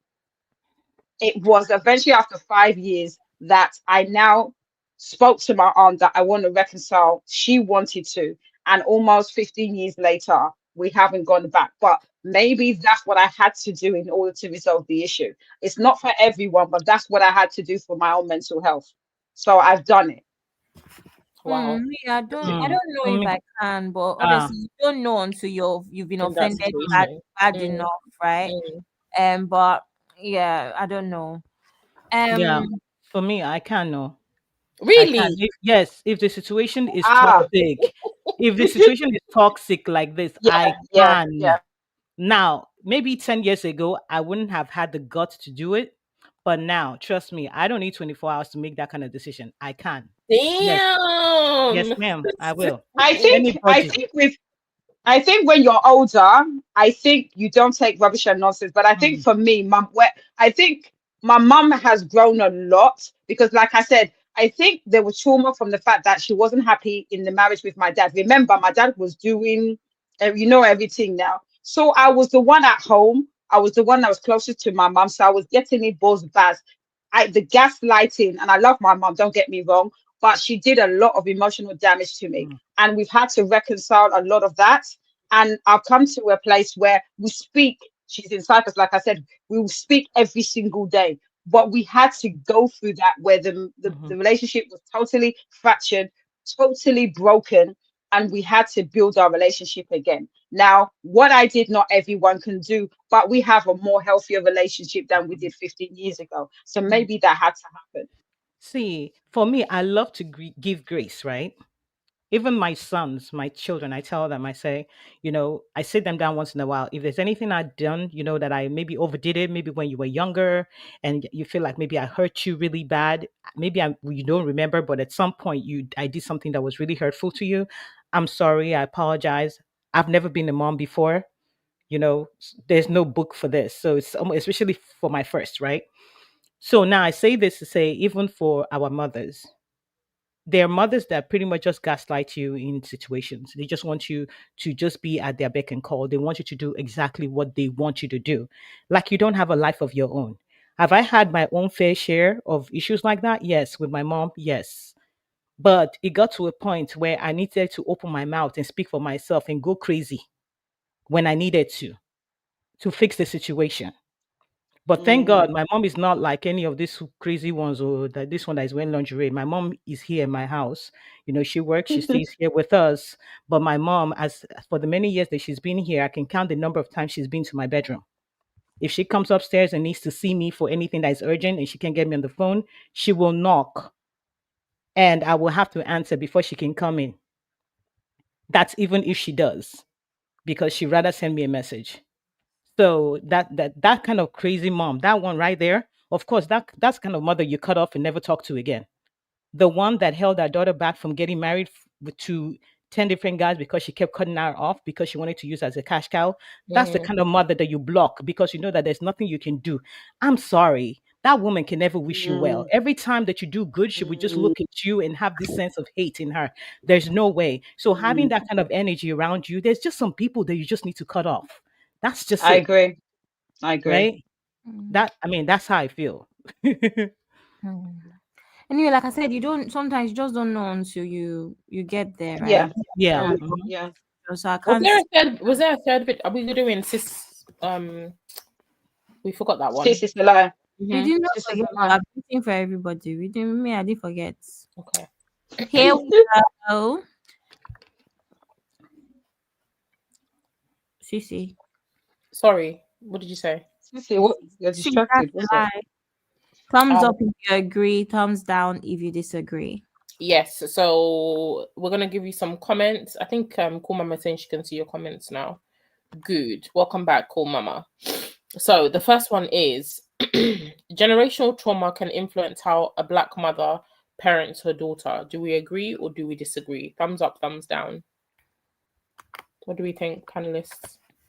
Thumbs up. Thumbs up. Thumbs up. Thumbs up.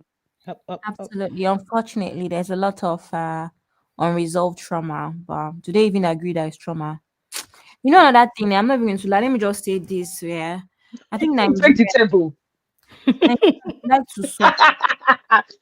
Nigerians like suffering. Like everything. I also realized that even with school and all, especially when I moved to the UK, I realized that we make things hard on purpose.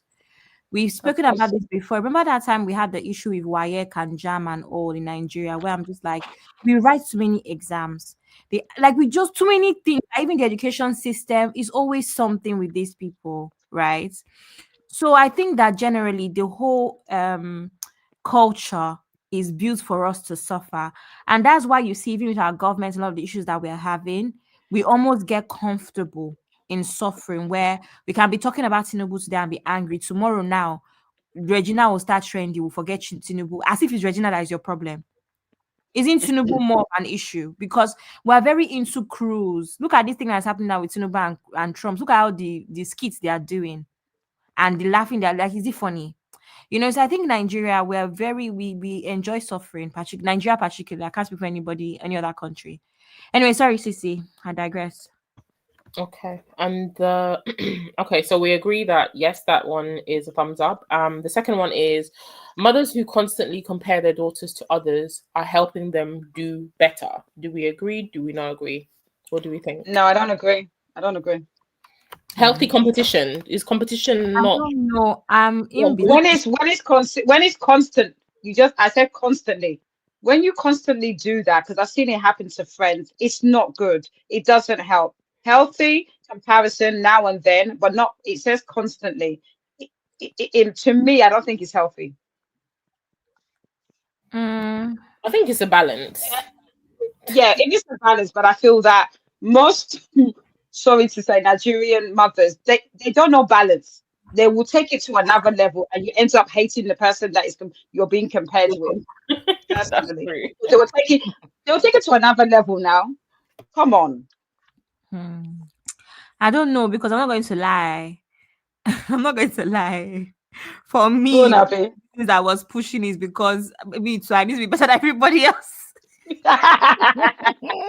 All these, the person that came first, do they have two heads? Daddy, you're right. They don't have two heads. So I'm going to show you next time. For me, it's worked though. It depends. For me, it worked. But I yeah, mean, see, that worked for my son, though. That one right there. Yes, my last one. Oh my God. The thing is, it depends. Some children it works. Some children it doesn't. Yeah, I was just very gonna know. academic. You just Some get Yeah, I really was children very will frustrated. kill active. their Yeah. spirits. Some children it will actually put them down and it would kill their spirit. Ex- Other children it will just that's what I'm saying. Yeah. Mm. yeah. For me, I'm a So competitive you person, understand? so it works for me. Mhm. So it depends. I think it depends on on the child personally, It because depends. for Yes. some children, like my youngest, is very competitive. My eldest, don't even bother. Don't even try Mm. it. There's no point. My So it first and my depends. second, they're always pushing. So I know that they're like, at the top of their game. They don't slack. My son would get pissed off just for 2 points. That's how bad it is. But the last one, that one, oh my God, that's the one that I have to kind of sit with, because I know he can do it. So I use those words to kind of push him and see how that boy is changing. Yeah, it works. I mean, I Mm. wouldn't say that to the older one because he missed 2 points, because I know myself as a Mm. mom that he's already doing his best. So seeing something like that would actually totally Skin hurt spirit, him. yeah. Exactly, because he's already at Exactly. the top of Yeah. his game. He Yeah. just missed it. Yeah. But the one that's lacking that can do better, I mean, you will Yeah. know your I think I think it also depends on the balance. So by the time you finish saying that, when they now do something great, you have to tell them, "Well done. I knew you could Oh do it." yeah, exactly. absolutely. Oh, If we you Yeah. don't, Yeah. celebrate. Yeah. if you don't keep that balance of saying, "Well done, I knew you could do it," you see, now Oh that yeah. it's Yeah. going to be a That problem. one. Hmm. Essentially, Yeah. That one is. it's going to be a case of, oh, you actually don't like me. And then see the Sister Maria's comment of why isn't my dad Dagote? Sister Maria's, I tell my dad this every opportunity I get. When my daddy says something, my daddy, why are you not $10? Sometimes I'll come back from work and I'll sigh. My father asked me, how was your day? I was like, well, if you were $10, maybe you will not be asking me how my day was. Oh my God.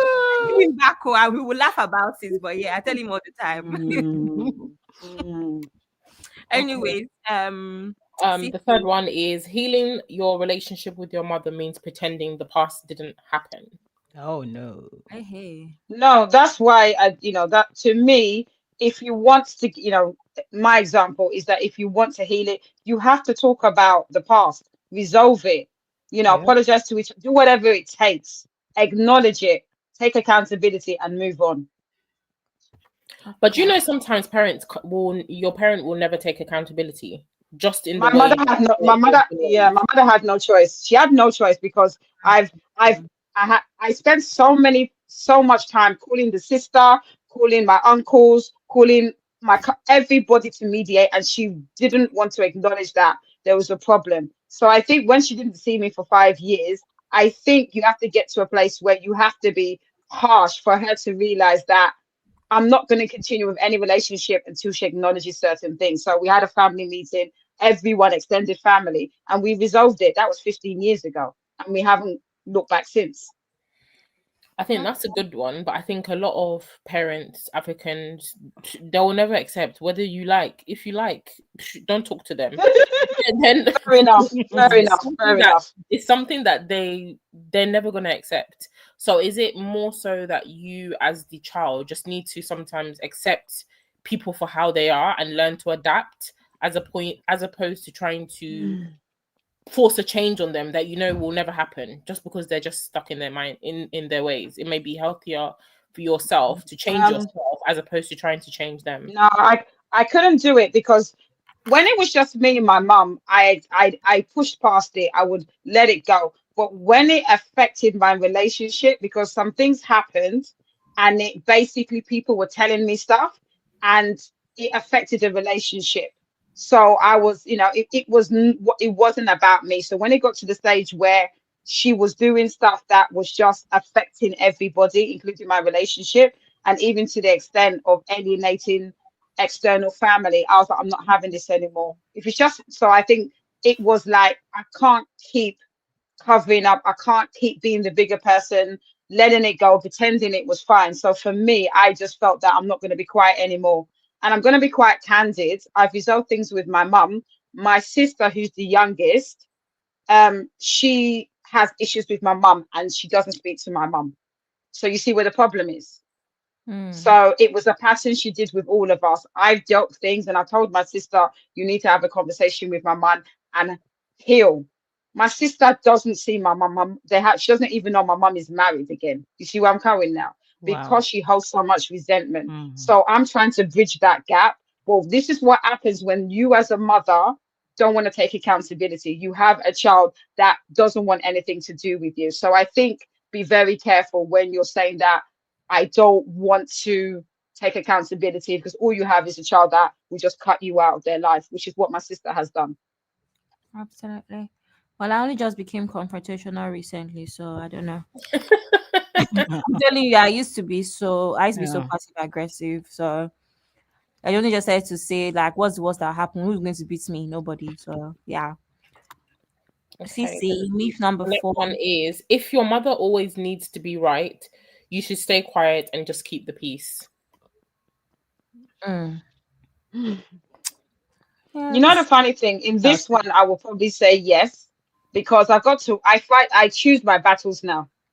Sometimes she'll say something even now to annoy me. I just keep quiet. You Mommy, know it's what? okay. And let Sorry, it go. sorry, honey babe. You know what's crazy is that nobody's keeping to the rule of the game. You're supposed to thumbs up or thumbs down. Sorry, we're talking. Sorry, guys. No, no vex, no vex. Oh my god. Anyway, Sister Natu is here. So Sister Natu, I'm going to let you go and then I'm going to read comments afterwards because you've been here for a while. Do you want to Welcome, pull up sis. in paste comment, Abby? Whose comments? Okay. Whose comments, Sissy? Bimpe's one. I think that's a good one. Yeah, I have start. Okay, let me read comments first for Sister Okay. Natu goes and then because I Yeah. have a couple of stacks. It started already. My therapist asked if I wanted a mommy and me session. I said no. I don't want headache. I am conflict avoidance. Oh. Mm. Sister Natu said in You see? African context, yes, you have to pretend. And she only I says can't. that's why I'm like it depends because I do it with my son with things like eating his meals so he can be big like some of his classmates. Yeah, that's not too dangerous if that makes sense. Some things are dangerous, like maybe marriage or looks as well. You can't be telling your child Mhm. you're ugly now. Look at your friends are fine. Mhm. So no, that one you don't like your child. Mm-mm. Sister Mario says comparison is not healthy competition. If we compare them to other parents, me, I compare my dad all the time and my mother's. My mother had one friend that was Chief Justice way before her.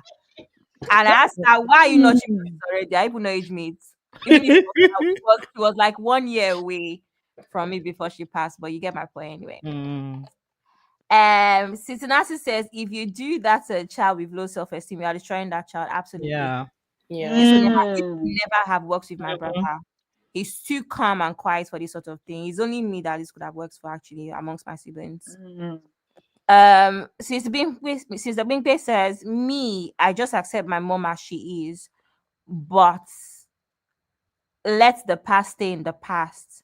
But if she does anything that I do not like now, I tell her immediately and she adjusts. Although, no, I am sorry, but she adjusts.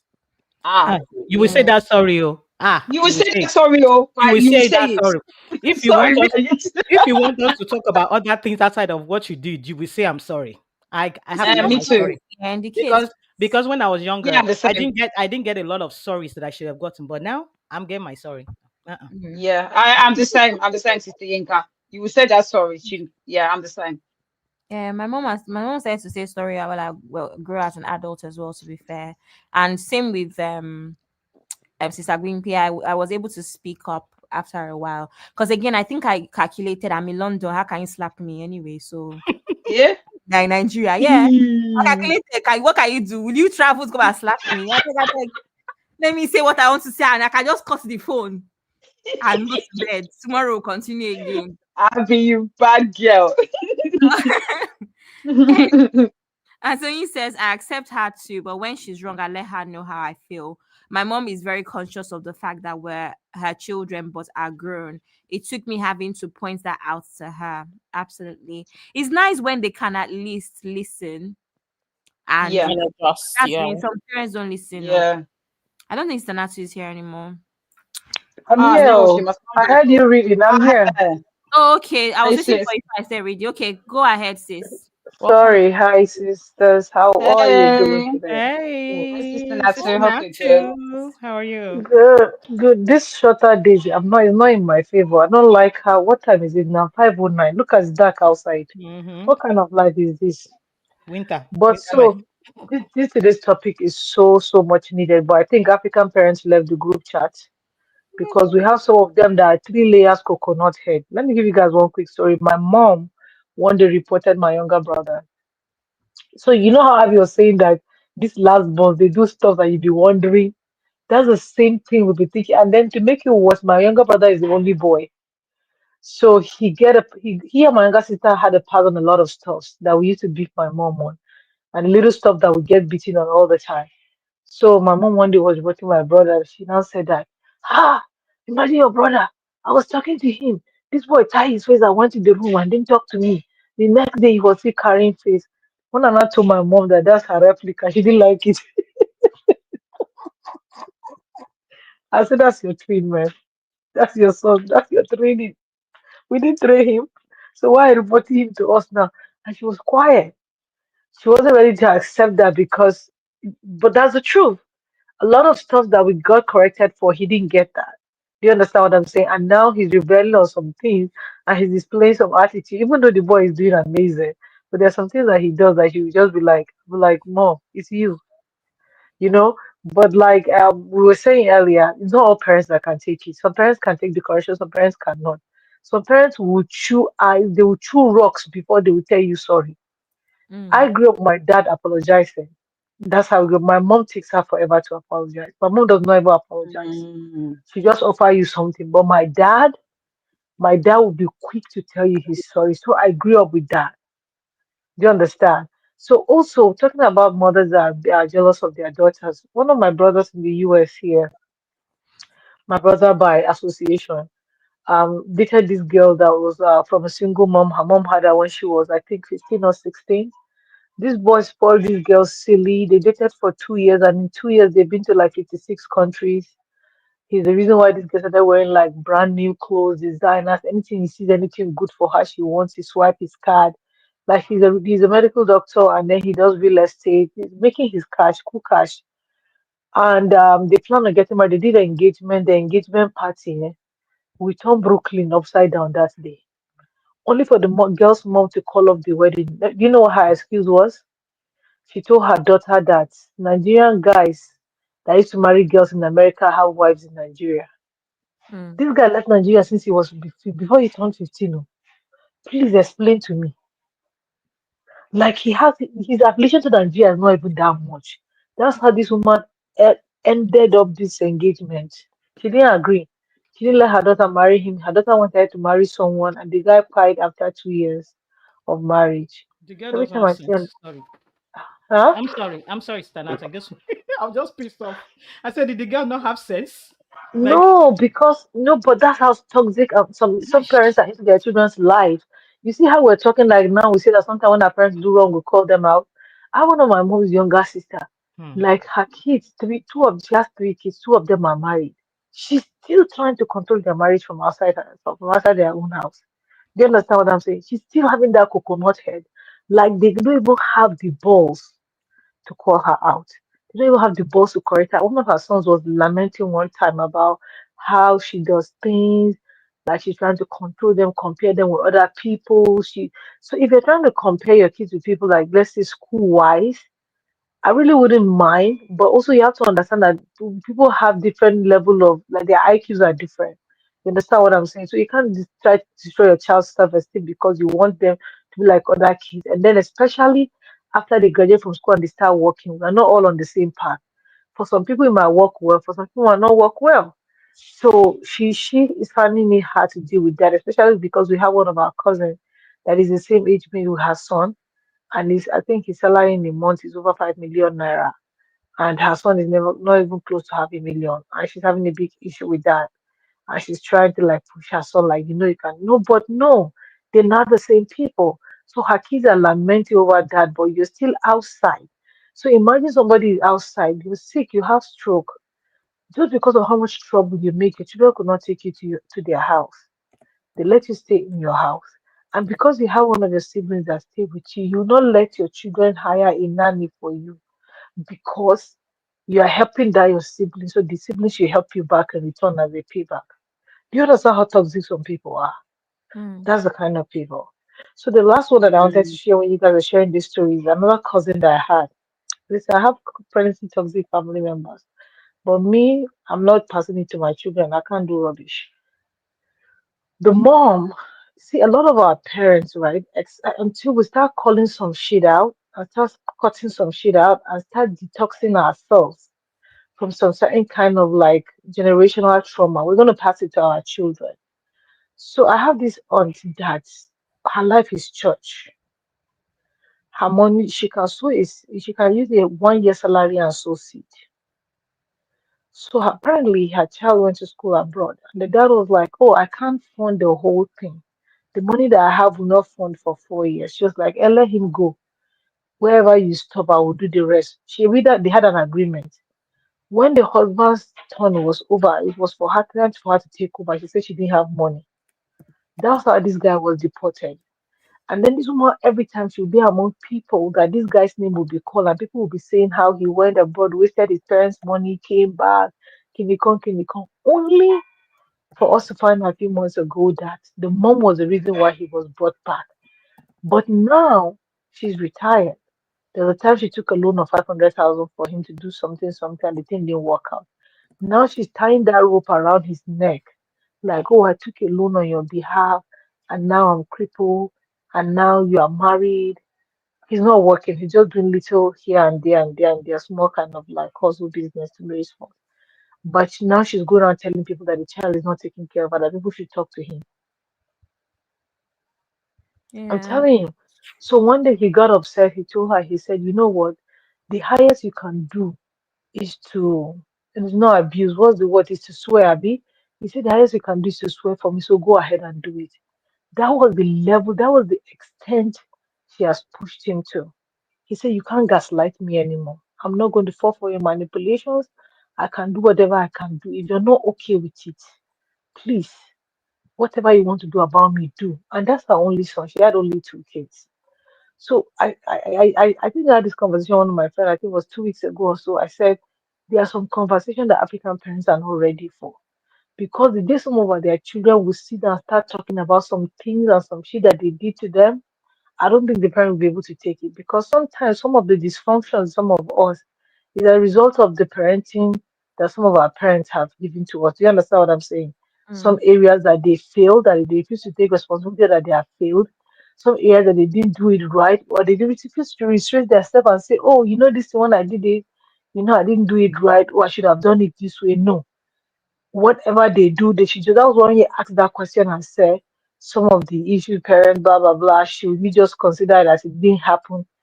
For you to live with some parents, you have to just consider like it did not happen, because that. How are you going to even start that conversation with them? From where? And some of them don't listen. First of all, they'll say, "You're disrespecting me." Why? Sometimes the math is not just mathing, honestly speaking. Mm. So it's really hard. A lot of parents have done a lot of damage to a lot of us that cannot be fixed. But I don't think African parents are ready for that conversation, which is what Gen Z and Gen A are doing right now, even though they are doing it anyhow, jagala jagala writing, and the parents are not liking it, but some of them call for it. They call for it. And I'm not even mad at them, honestly speaking. It is well, oh. Thank Even you in the so world. much, Yeah. Sinatra. I need to read comments from the other live stream just to get them involved. Oh my god, I'll say okay, make Okay. Uncle it. Mecca, thank you so Almost much. Oh my $100 Uncle again. Emeka. Wait, God. God bless you, sir. welcome, Thank you. welcome Wait, back, I Daddy. can't. I just had to send it on the vertical. I can see. Thank you, Uncle Emeka. Oh my Uncle God. Emeka, welcome back. We miss Thank you. you. Thank you. Thank you. Thank you. Thank I'm you, gonna Uncle. start shopping for my bikini for Bora Bora. Sarah. Oh, boy. For Bora Bora. Oh, thank you so Uncle Ben, are you God bless you, sir. Uncle Ben, are you jealous? Are you jealous? Uncle Ben, don't stress us. Oh. Uncle Ben is going to block us off this channel because he's going to be like, what's going on with these segments? What's going on?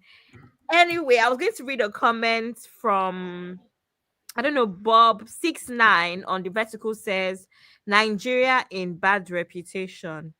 I'm not sure if he's talking about this or something else.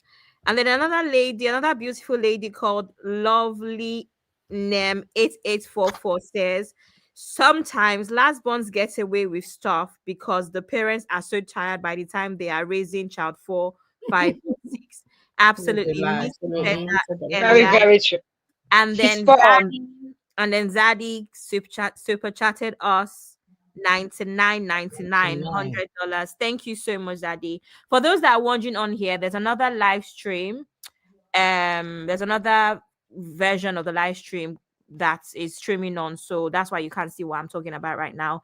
And other comments on here says, sorry, Sister Onyin says, my mom will just say Mabinu, meaning she's sorry. Sister Chinyen says, my mom addresses us as her adult children. Sister Gwimpe says, it is crazy, Natsu. By 6 p.m., everywhere is dark like 10 p.m. Oh, God, I hate it right now as well. Sister Marriott says, Yoruba language doesn't even have a direct I'm sorry sentence. That is the clue. Mabinu, don't be angry. The end. Don't be angry. So don't be angry. If you like, be angry then, Angry right? if you like, yeah. Then Sister Wimpy says, I take her adjustments as I'm sorry. In a sense, to be fair, I would rather you adjust than tell me you're sorry and don't adjust. So I guess Yeah, that's true. Yeah. But But you can also do both as well. Sister Marion says, yeah. laugh aloud. See how she fumbled a pampered life. Abby. Mm. Anyway, guess who's on stage with us? Who? Ooh. Me. Oh, happy in the Happy. house. We need to have that applause thing or that, I don't know. Yeah, we need Actually, The to. sounds. here. Happy, It's actually happy, here, happy, you know. happy. See, this is it. Welcome. Oh, yes. Oh, Thank fantastic. you very much, Welcome. Abby. Thank you, Style. ladies. Thank you. Nice to be here. Hi. Hi. Papi, what do you have to contribute to our topic so far? Have you been listening? Yes, I've been listening on and off, but I have one or two things to say. You ladies are doing a wonderful job, and I'm really proud of what you've been discussing so far. You are bringing it 100 as usual. The only Thank thing you. that I just want to say is that every generation there are children now. For instance, now those that are children now, it happens even to us. When we were growing up, we were always having conflicts with our parents, not Hmm. because of anything, but simply because their ways of life seems to be archaic to our own ways of life. So that's why Mm. you child and parent will always have that conflict because there's a difference in their understanding, there's a difference in their generation. So they will, because even now as I'm talking about all this uh, Gen A, Gen Alpha that are now being children now that they are now having conflict with their parents, Gen X and all. It's not because of anything. It's simply because generational gap and generational ideas and issues are different. When when you Gen Z now, when you begin to have your own children too, your own children too will now be like, no, mommy, that's not the way it is. You cannot tell me what to do. It is always like that. There will always be conflict because there's a difference in generational gap and generational ideologies and standard of living. So what you are holding to be of estimable value now. To them, they may not really value it because it is their own time. So it goes on like that. That's why I said something in the comment. I said that be ready to face double portion of what you did to your mom and your children. It's not a cause. It's not something that I'm not laying a cause on you. I'm just saying that it is normal. It will happen. It will happen. Why it is? Daddy, this is Absolutely. what's happening Uh, to me. This is what's yes. happening. You know the funny thing? My son is dealing with me right now. You see how? So what you're saying makes sense. Oh, it He's is normal. dealing with me. Uh-huh. It is normal because that is how it has been for ages and it shall continue like that until eternity. So what I'm trying to say now is that we should be mindful of the values and the morals that we want to instill in them right from the time they were very, very young. So that when they were growing up, of course they will still receive some of these values, but at least we will be able to get the good ones instilled into their minds and into their brains so that they will grow up with it. So never you now the mistake that some of our generation people make is that they will say, "Oh, I don't want my child to suffer what I suffered," and by so doing, it's a good thing if it's well managed. But if you are not careful, you say you don't want your child to suffer what you suffered as a parent because maybe your mom was mean to you, your mom was cocky, your mom was nasty to you, and you are like, "No, I will be nice to my child." It's good, but there's always the other side of it also. Because now we are having children that are now growing up outrightly stubborn. simply because the mother felt that no, why should I bring him up the way I was brought up? Because my daddy was too strict. He gave us curfew. Don't go outside after 6 o'clock. You must be back home before 7 o'clock. Blah blah. All those things will not be saying no, no, no, no, no, no. This is new generation. Things have changed. I cannot train my children like that. If you don't train them like that, my dear, you are like piling problem for yourself ahead, and God forbid. So all these things matters. We need to strike a balance. You know, Bishop Oyedepo said something. He was preaching sometimes ago.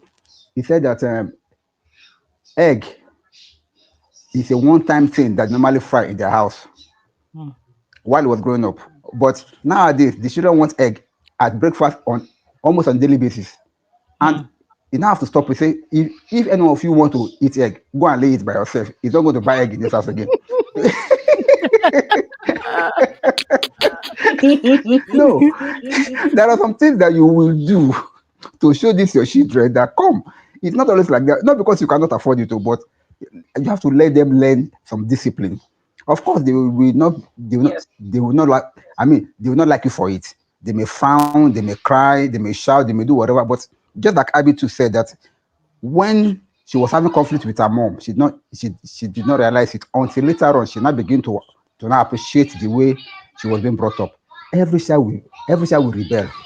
It's normal because that generational gap is there. That is just what I wanted to contribute. Thank you. Thank you so much, Thank you Uncle. so much, Uncle Yeah, Dio. Uncle But I Dio. have Uncle something Dio, to say. yeah. Uncle Dio is right in some respects. As much as I said that I was resentful to my mum, I'm very hard on my eldest. So the hypocrisy is there. I'm being real. Mm. Do you know what Uncle Dio said? It's not like it's a curse. I'm not going to lie. I feel like there was times my mom actually cursed me with this. My children would do it to me. My mom used to exaggerate it so much and say, "Don't worry, the way you are treating me, your children will do it to you because I did not wash plates. Because I Hey. did not wash plates, my children will do it to me." So I think Hey. all those small small curses of your children will do it to you. Maybe that's why the children are not doing it to the other parents now. But They yeah. are, they do. Because my mom used to say that, see the way you're, even as recently as last week, see the way you're talking to me. Doesn't my grandson do the same to you? I say, hey. Mm. So it's happening. So, oh well. What else is there? What are the lessons? What are the lessons that we can take away? How can you manage these relationships moving forward for your peace of mind, mental health, Uh, and managing the relationship and maybe breaking those generational curses? Well, what are some steps that I, people can do? I, I Mm. think you can't go back in the past. So, I mean, I've obviously resolved my issues, but the hope is that you would learn from what, like, you would learn from, for instance, in my example, I would learn from the parenting of my mum predominantly. Obviously my parents were married, but we're talking about mum, so I'm learning from my mum of what not to do. And like Pappy said, having a happy medium, because I know a lot of people that said, especially those what were brought up in Nigeria. I know a gentleman that said to me, because his parents um were very, very harsh, i.e., chastisement. I hope you know what I mean by chastisement. He has overcompensated that. He never ever touched his children to the extent that he did very, very gentle parenting. And because of that, they're very disrespectful to him. So you don't want to get to a stage that because of your trauma or your childhood, you now go the extreme other way, and then you're not having a healthy balance where yes, you do things in love, but at the same time children need to be disciplined. Let's call a spade a spade. Children need to know wrong from right, need to know consequences. But if you now decide because of your trauma and I've not dealt with it, you now become not a great parent because you've gone to the other extreme. So I think personally, for me, from my mindset, I think personally, take accountability for any trauma that you have and deal with it. Whether that means counseling, get counseling. I know it could be trivial to some people, but I think personally, to be a better parent. I mean, last year I did a parenting class because I told you I was going through a lot with my son and his sins, and I went to parenting class. It really, really helped me. And as something as simple as realizing that I need help, whether it's therapy or whether having parenting classes, it can actually help, address what issues you have and try and get the help. And in terms of, not continuing the generation, is like I said, get help so that you're not recycling and every generation is having the same issues. And it's like a domino effect. So I think you need to address it, deal with it, work for it, and hopefully for successive generations, things will change. Amazing. Thank you, honey babe. I was wondering if I can do a little Q&A session, Go for it. and then we end pretty much. That'll be the last bit. Okay, just give me a sec. I don't know why I asked that question before finishing it up. Okay. Oh, welcome, okay, cool. Sorry, before I do that, I need to see if there are any more comments that I can take.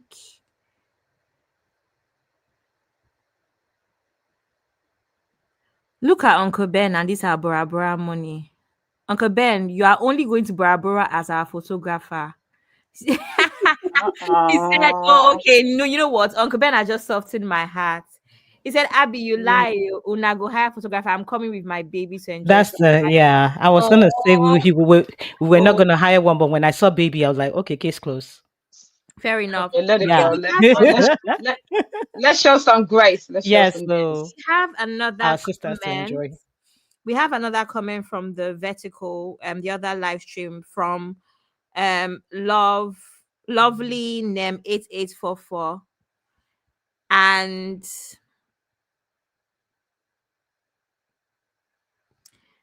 it says it's about balance. Train your children and spoil your grandchildren, or spoil your children and train your grandchildren. Okay, thank you for that comment, sis. Sister Chinya says, the other day I told my oldest that I wouldn't curse him and tell him that his children would do that to him.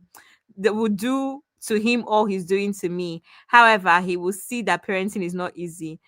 Sister Chinye, you are a Nigerian mom. This is how they do indirect curse. I won't say what is on my mind. I won't say what is on my I won't mind. curse you. I I won't won't curse curse you. you. Don't worry. I won't tell you indirect. We know. But your children will do it. They will say, I won't curse you, but then they'll say, but what you're doing to me, your children would, you're saying it anyway. It's always indirect. He finishes when he becomes a parent. Zeno says, I think taking stock of your behavior and unlearning the toxic traits. I don't know, Sissy and Miss T That's our side having conversation. conversation.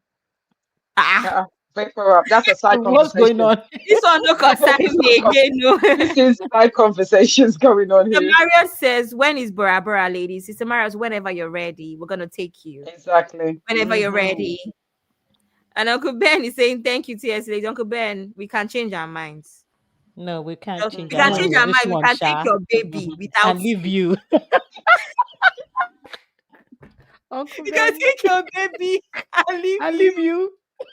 Dachie says, that's not indirect because I'm just restricting myself, trust me, because I can say a lot. The boy is showing me pepper. I know Stachie, but I feel like moms do that when they is emotional, small emotional blackmail. So you not feel bad. Oh, Yeah.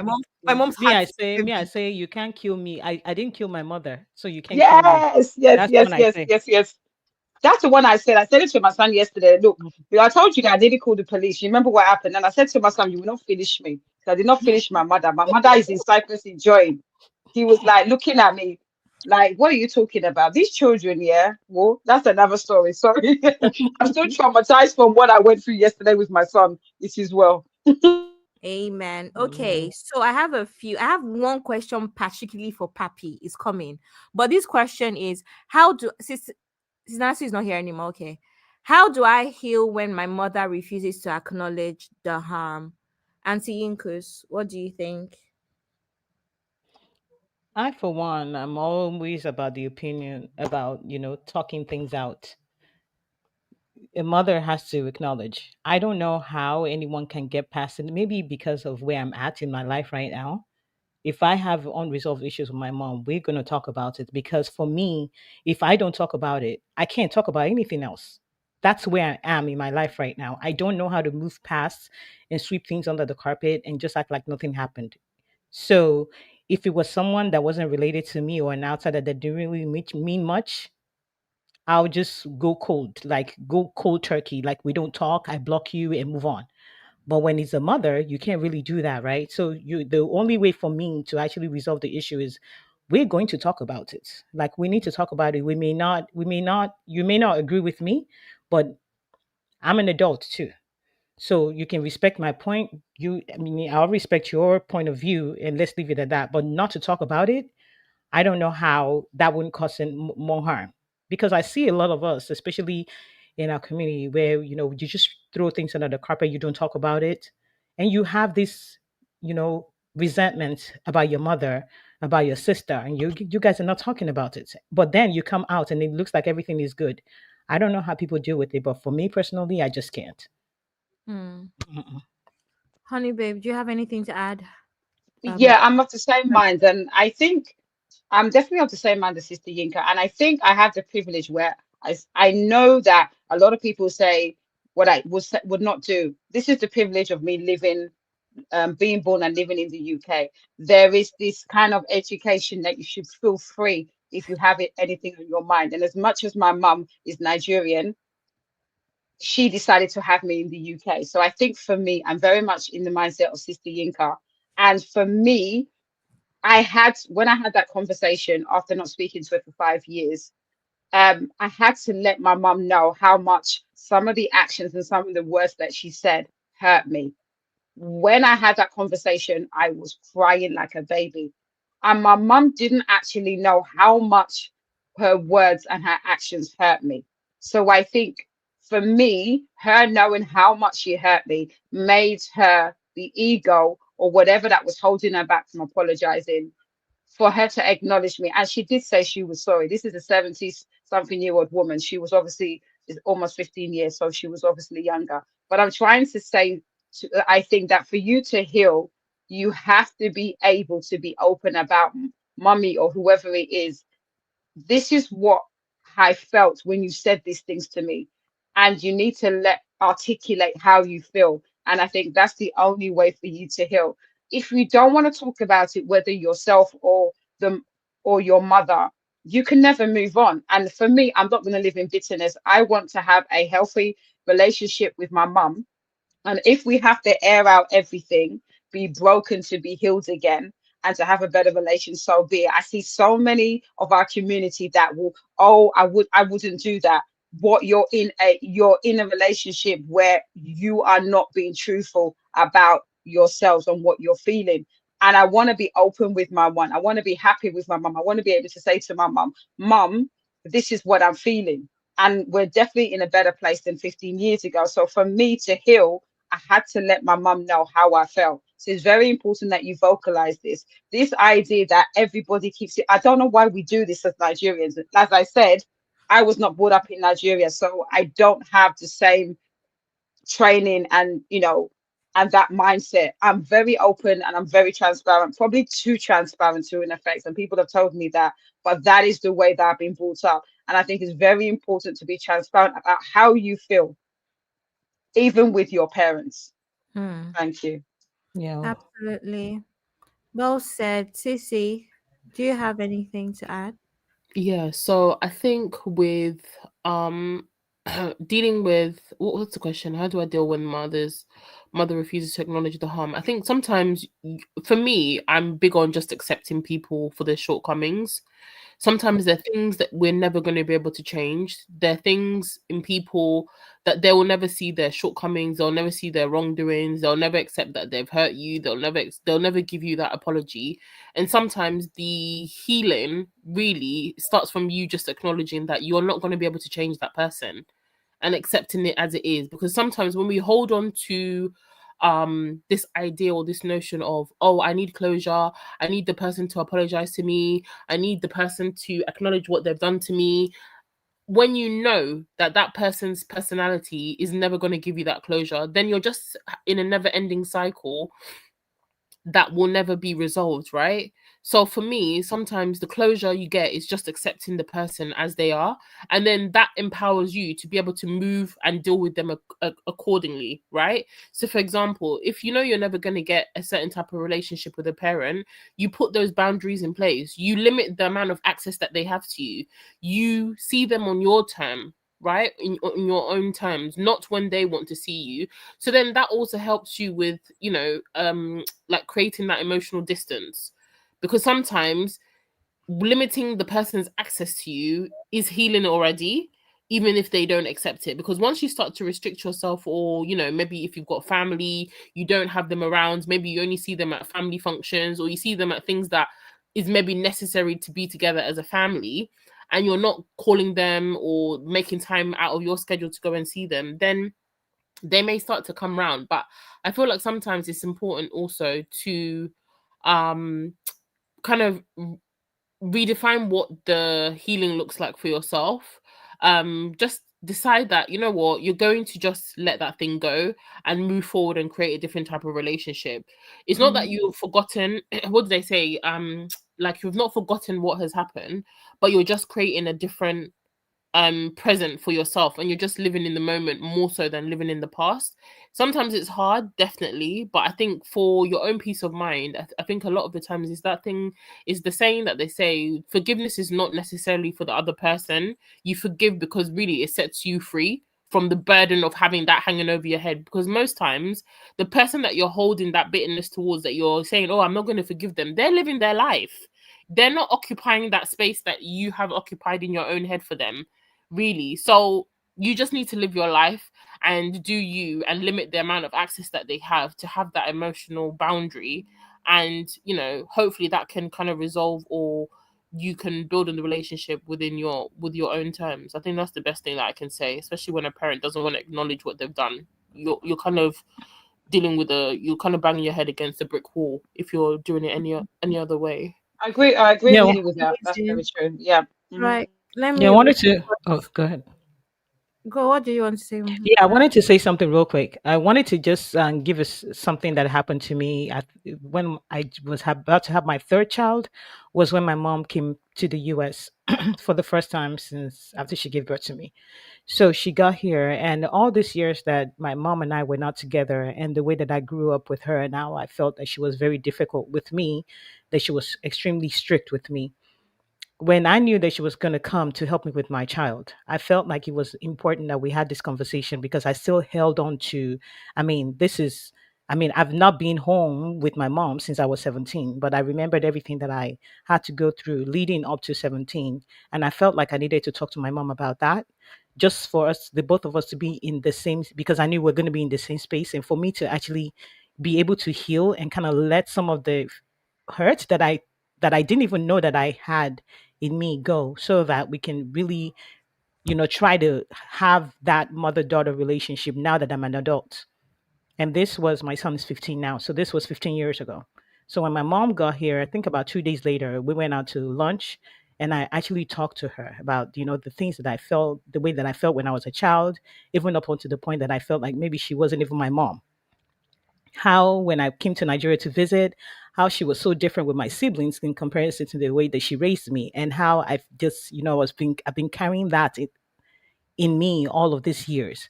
So we talked about it, and surprisingly enough, of course, my mom, I didn't think she was going to say that she was sorry, but I just felt like I needed to just, talk it out with her and just let her know how I was feeling. But she kind of, took accountability, explained some things to me, including how she was raised, right? And me being her first, and also apologizing for where she, felt like she did too much, because at the time she didn't know any better either.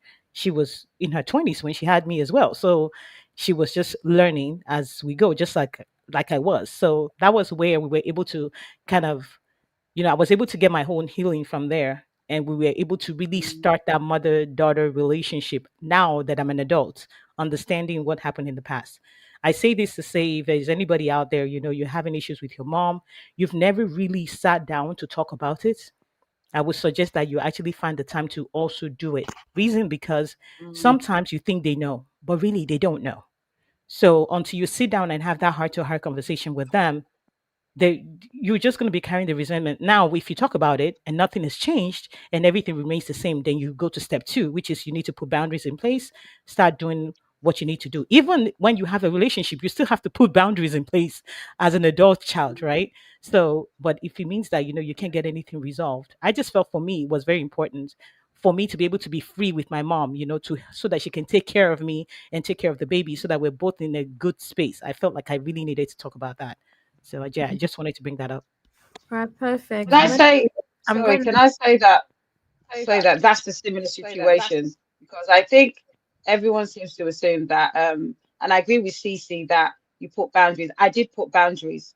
I kept away from her. I was very, very kind of like to myself. And like Sister Yinka said, it was a case where she came to me and she wanted to resolve the issue. So I'm like, fine.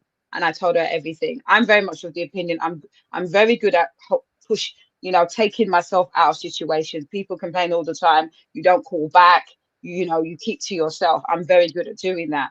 So I think it was a case where my mum knew I've already kept I set boundaries. She saw she was seeing us in certain places, but I kept to myself, and she hardly saw me for the 5 years. And then she reached out, wanted to resolve it, wanted to include my aunt, her sister, and that's how we resolved it. But I'm very much of an opinion that you're going to get people that are toxic, and it's just for you to decide to set boundaries, whether it's your mum or anybody, or you just cut them out of your life. It's very simple. Thank you, honey babe. Uncle Dayo, I feel like you're muted. Yes, I want to say something. Okay, sir, go The ahead. thing is this. Thank you very much. The thing is that when it comes to forgiveness and healing, let me talk about healing first. Healing has two ways. I'm going to give an example of a normal wound. Let's say you got your leg wounded somehow. It can heal in two ways. It can heal internally or from external applications. But the best way to heal is to apply both. And why do I say that? You heal faster if you apply both internal healing and external healing. For instance, now you have a wound on your leg, maybe maybe an open wound, and you're applying medications to it, and then you're also taking medications that can heal it. So if both of them jam, the wound will heal faster. Same also when it comes to forgiveness. Forgiveness, forgiveness has two sides, like a coin. You have head and tail. The first side of forgiveness is you forgiving yourself. The second side is you forgiving the person that has hurt you. If you don't apply those two sides, you can never have peace. But what people do most of the time is that when somebody hurts you, somebody did something bad to you, you are still feeling the hurt. Yes, you must have forgiven that person, but because you needed time to heal, you want to stay away from that person. It's good. But some people may want to blackmail you with it. Maybe you say you've forgiven me. Why are you not playing with me? Why? Because they believe that since you said, okay, I've forgiven you, things should continue as normal. No, you are still hurting. So you need to take time to heal first. You need to give yourself that space. If not, you will never be able to get out of that situation. So you have to understand that. But if you really want to heal, if your mom or your dad or anybody does something to you, you must understand something as a child. I taught myself this thing while I was a child. I realized that even as a child, I seem to know some things that my parent does not know. It's not because they are not educated, but because of my own exposure, because of my own generation at that time, I think I knew some things that they don't know. And based on my own knowledge of what I know that they don't know, I cannot flaunt it in their faces. It will become an insult. So I will just take it in, resting myself in the fact that they don't know what I know. So that's why they're behaving to me like this, or that's why they're doing this, or that's why they're behaving like this. So I've already internalized the problem, and I've already given them a soft landing in my heart. So when it's time for me to now forgive them for what they did, it becomes easier. I'll just be, oh, they don't know any better. Maybe they will have done something better than this. That's the way that I was able to heal.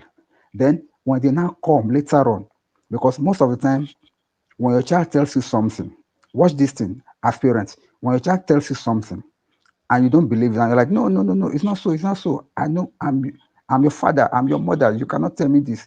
If that thing that the child now told you became truth, as a mother or as a father, how will you feel? That is where we have to be careful. We have experienced it before in the past. Maybe when we are growing,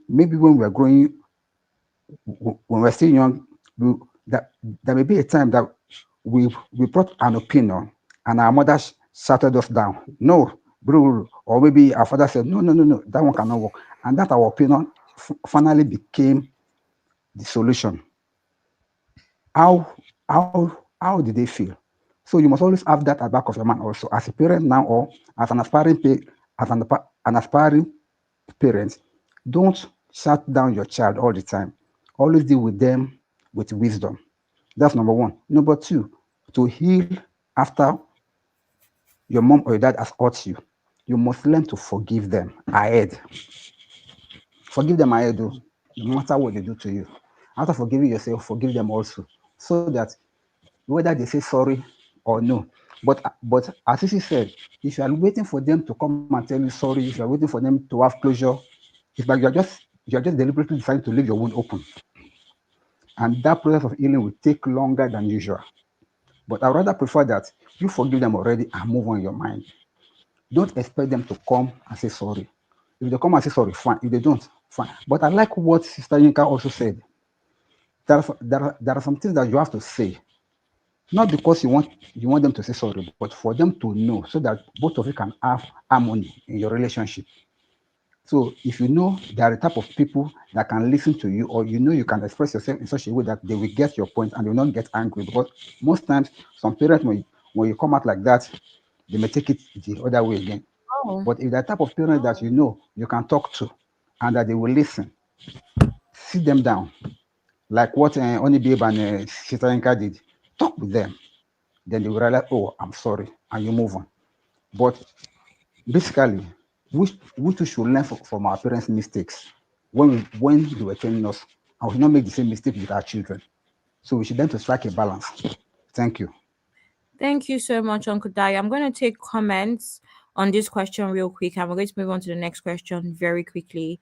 Zeno says acknowledgement is great, but if you hold on waiting, you keep getting hurt by any trigger. My mom will never acknowledge, but I realize I hurt more waiting for that. I have forgiven and moved on. Sometimes you just have to forgive for yourself. Like I think it was Sissy that mentioned. Sister Chinye says, Uncle Dio, not at all. However, I can see. Sorry, it was Uncle Dio that asked the question. Can you see yourself in the boy? And Sister Chinye replied, not at all. However, I can see some things about myself in my daughter. That one they show me Pepper in her own way. And so he says bitterness sometimes and definitely resentment, absolutely. Zeno also says I just have to be guided in our relationship. Wounds hurt more when you keep opening the same scars. I choose to let my wounds heal and not allow new ones with boundaries. Amazing. African parents don't even want to see a therapist because that is disclosing family secrets to strangers. Very true. Some moms aren't mentally capable of doing that. So what do you do? Keep hurting. You get a choice. And Jinku says spot on. We can CC spot on. We can resolve it or we space out. You see me when you see me. Situationship. Mario said distance does affect our relationships. Our need to migrate for better lives has widespread ramifications on families. Very, very true. Sisters, I just saw a comment, right?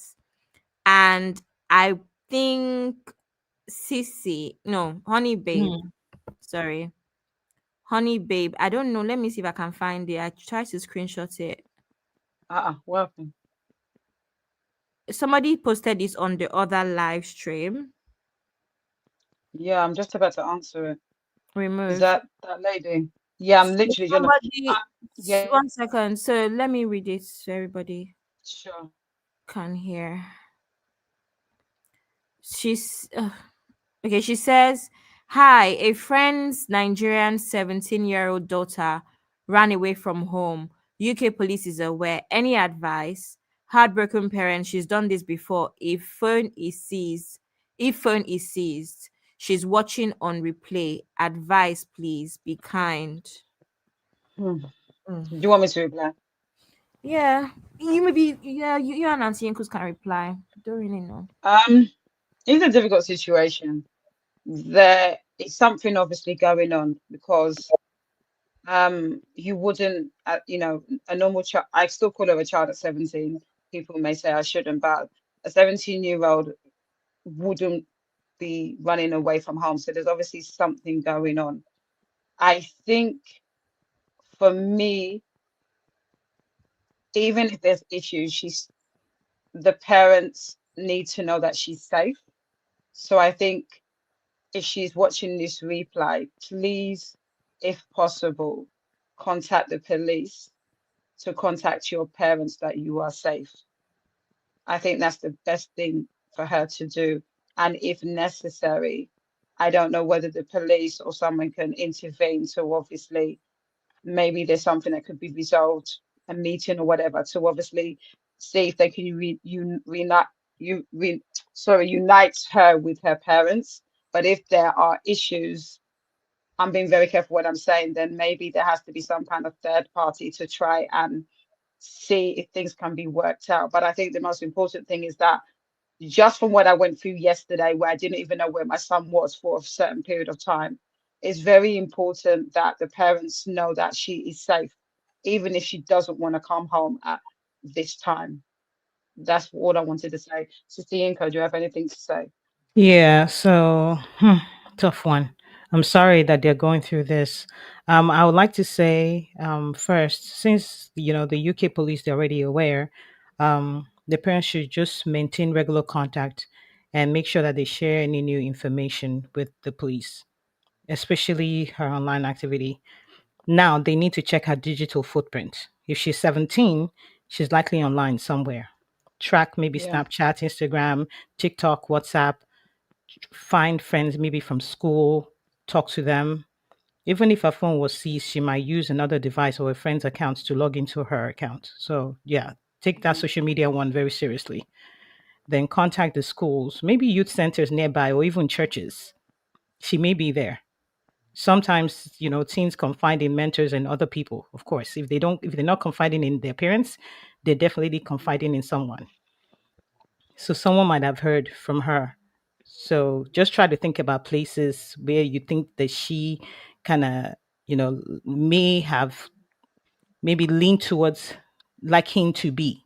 So look at that. Wow, this is crazy. Yeah. Then I think I hope that you find her soon. And when you do, please, I beg you, lead with love, not punishment. No, not punishment.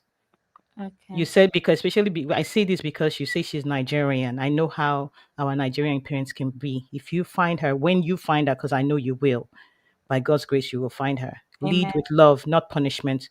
She already expects anger and control. She already is expecting it. So give her something she's not expecting, which is the love. So showing empathy, I think my mm, yeah, showing empathy I might think be. there's Go ahead. sorry, I'll let you. I was just gonna say there's something going on, and as much as I agree with you. I think that if she can see this, I think she needs to let them know she's safe. And I'm going to be honest, it may not be a case where she needs to come home straight away. I think the most important thing is that the parents know that she is safe. I The Yeah. think there's 17 year something the going on 17 because year old daughter, honey babe, 17-year-old daughter is not the one that's going to watch this. Is the mother. It's the mother that's The watching, the mother it's is the parents. going mother. to Yeah. Sorry, give yeah, Yeah. advice. sorry, my bad. Yeah. I think that, well, yeah, if that's the case, I just think that everything that you said makes sense. I thought the daughter was watching this, and that's why I Yeah. was saying, please find a way to let your parents know you're safe. But in terms of the parent, I just think that with everything that City Inca says, lead with love. The natural reaction is to chastise. There's a reason, there's something going on. And I think you need to try when you see your daughter to try and find out what is going on and try and see if you can settle that, because if not, she'll do it again.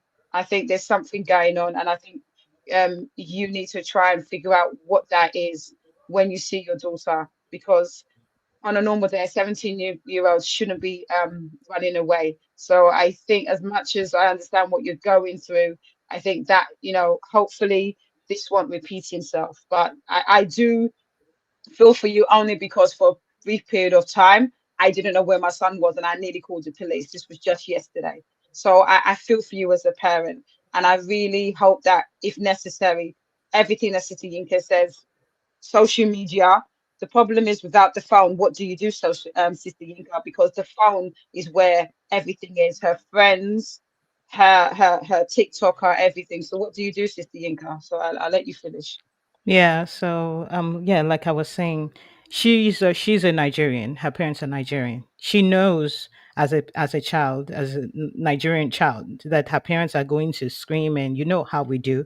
But please, if you're listening to this, well, you're listening to this. Lead with love, not punishment. This is not the time. Because when you do this, you're not going to be able to get to the bigger issue of why she keeps leaving. I'm saying this Exactly. because I know that I'm hoping that you find her soon. And when you do, these are the steps that you need to take. If you lead with love and not chastise her, you'll be able to get down to the to figure out what is really going on and why she's leaving. And then please seek professional help. A youth counselor, please, not a church pastor. I'm not saying you're a I church bet. pastor, please. I'm begging you. Seek a professional help. A youth counselor, someone, a family therapist, but please not a Nigerian pastor or a pastor at all. Seek professional help and let her speak to someone. And Yeah, finally, please, I know yeah. that you have friends, please don't shame her publicly. That can push her even further away. I'm saying this because I know how Nigerian parents can be, and that's why I keep saying Nigerian parents. Don't shame her publicly. Stay calm and continue to be prayerful. Fear and guilt can make parents lash out, which I totally understand, but please focus. Now is, you need to focus on how to figure out what's going on. And I hope that you do have a support system that's helping you through this. And I pray that you find your daughter, that she comes home. But that social media, oh, by the way, check her email. Do you have her email address? If there's any way you can get into her email, or send her an Yeah, email, send an email to her email address. Send an email. She's probably checking, maybe sending email out to other friends from yeah, there. yeah. Send an email to her and just let her know that you love her and that you're worried about her and that you just want to know that she's safe and she's okay. Please do that. I'm hoping that she will pick up and reply you back. Wish you Thank you well. very much, This is well. Auntie Nkos. I'm going Yeah. to let me. So these are the rest of the message. You said 2 weeks away. Ah, Her mom, the mom is in the UK and dad is in Nigeria. oh God. Thank you, all mommy. Mm, All your advice is on board. So Uncle Ben, obviously this is a serious issue, and I'm sure a lot of Yeah, us are it familiar. is. It please. is. Hmm. Sorry, It is. I believe a lot of us are familiar with Sister Tonya on here. She's quite a regular here. So I think it's only right Mm. that we give her some time on this issue. So since Uncle Ben, No problem. Not a problem. so No since problem. This Uncle is Ben, important. yeah, since Uncle Ben and Uncle Dio are here, they're also dads. It would be nice Yeah, to hear sure. from them. So Uncle Ben, are you here, or Uncle Dio? Should Uncle Dio go first? Uncle Ben, I don't know if you're available. Anyway, Uncle, if Uncle Ben is not available, okay, Uncle Dio, go ahead, I would please. like to I would like to just Sister Tonia is a familiar face with us here on Real Farm, and she's a family. So we are having a family meeting now. Our problem is our problem also. So what we're going to do is simple. Sister Tonia, I'm going to tell you direct, okay? This the sisters have told you the roadmap.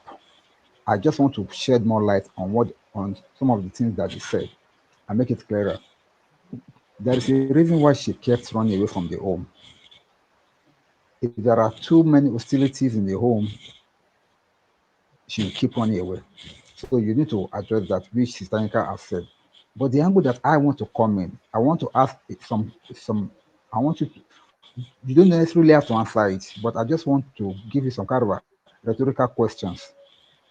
Did she left home because of misunderstanding between her and the parents, or did she leave home because of her own personal decision? Can you hear Maybe me? she want to go. Yes, we Yes, can Uncle hear you. Ben, we Can can you hear hear? you. Yeah, we can hear you. So did she leave home because of her own personal decision? Maybe she went out with a boyfriend or with a friend, or maybe she just wanted to be free. So if you can answer those questions sincerely, then you will know the roadmap. That's number one. Number two, try to get across to her by any means you can.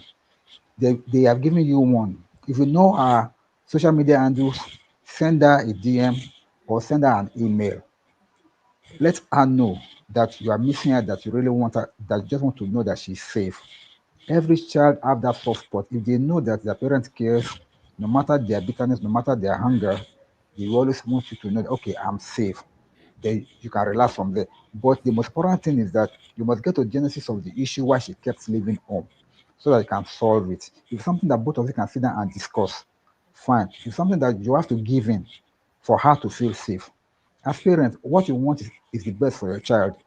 And I can bet you, if a child wants to make her own mistake, you cannot stop her, but you can always guide her. So where parents normally get it wrong is that when a child is bent on making a mistake, and you as a parent, you know that this girl is going to make a mistake, you will not want it to happen. You want to force her not to make that mistake. But I like something about we guys. I like what Uncle Ben have said. I think there was a situation like this, and Uncle Ben was like, "Oh, if I do something and you do it, by the time the consequences come, I will laugh you." That's my own position too.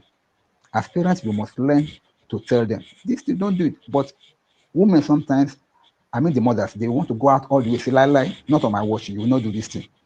If you want to commit that mistake and she's not listening to you, let her commit the mistake. By the time the consequences come, she will face it.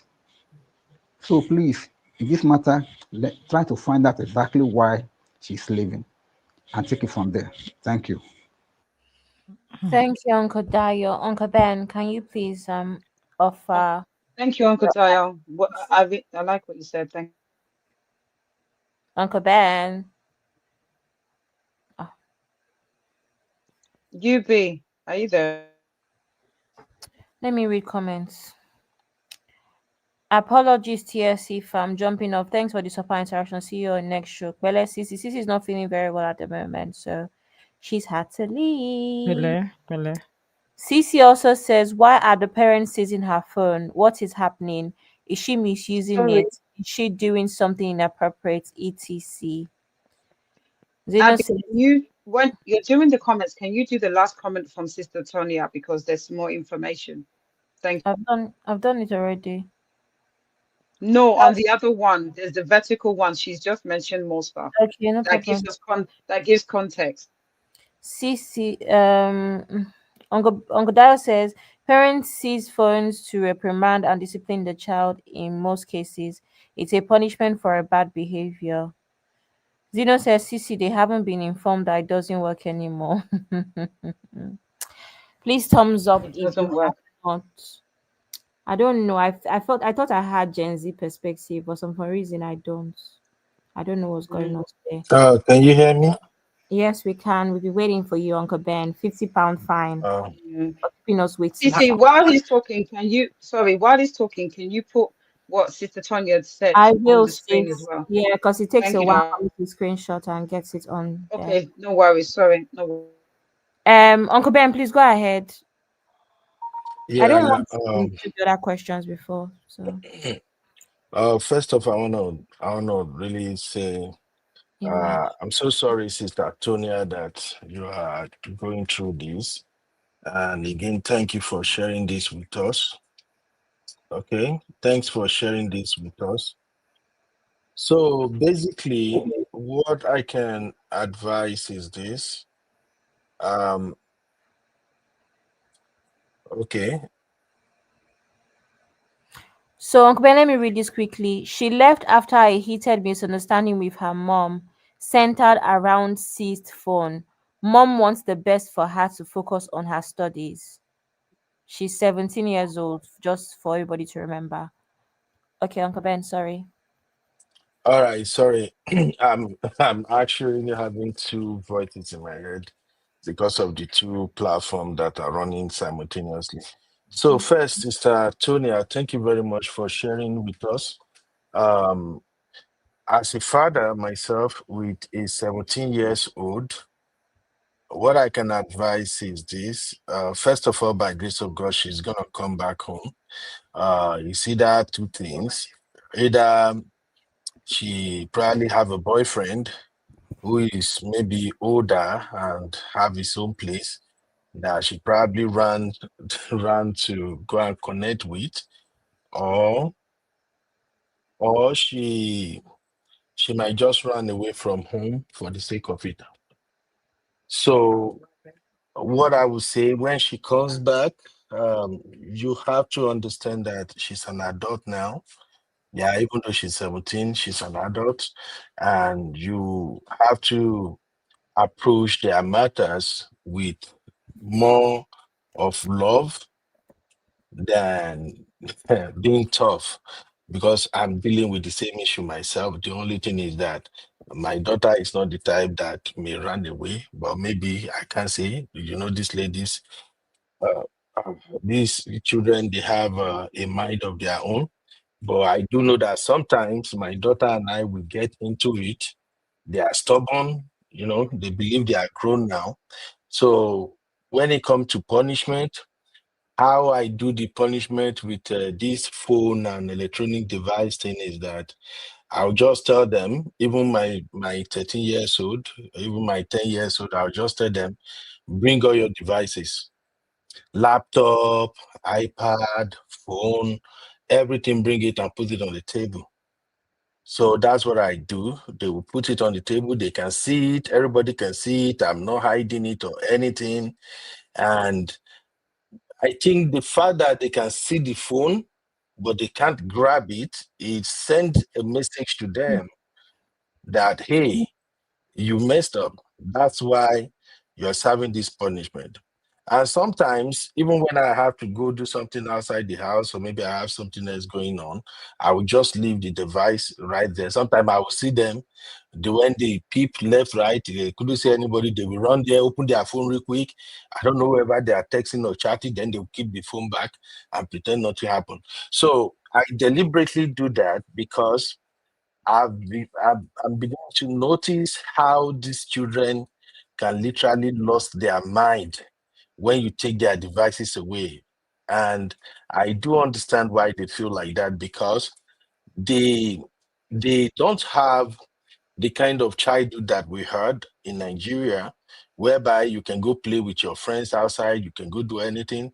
It's like all they have is they wake up, go to school, mix up with their friends at school, they come back home. You see what I'm saying? So most of the time, their phone, laptop, iPad, that is how they were able to relate with their friends and catch up with whatever is happening. So once you take their phone away, oh, some of them can really, really lose their mind. So I'm just suggesting that when she come back, if she did anything that you feel like, okay, let me take her phone away or something, just let them keep it where they can see it.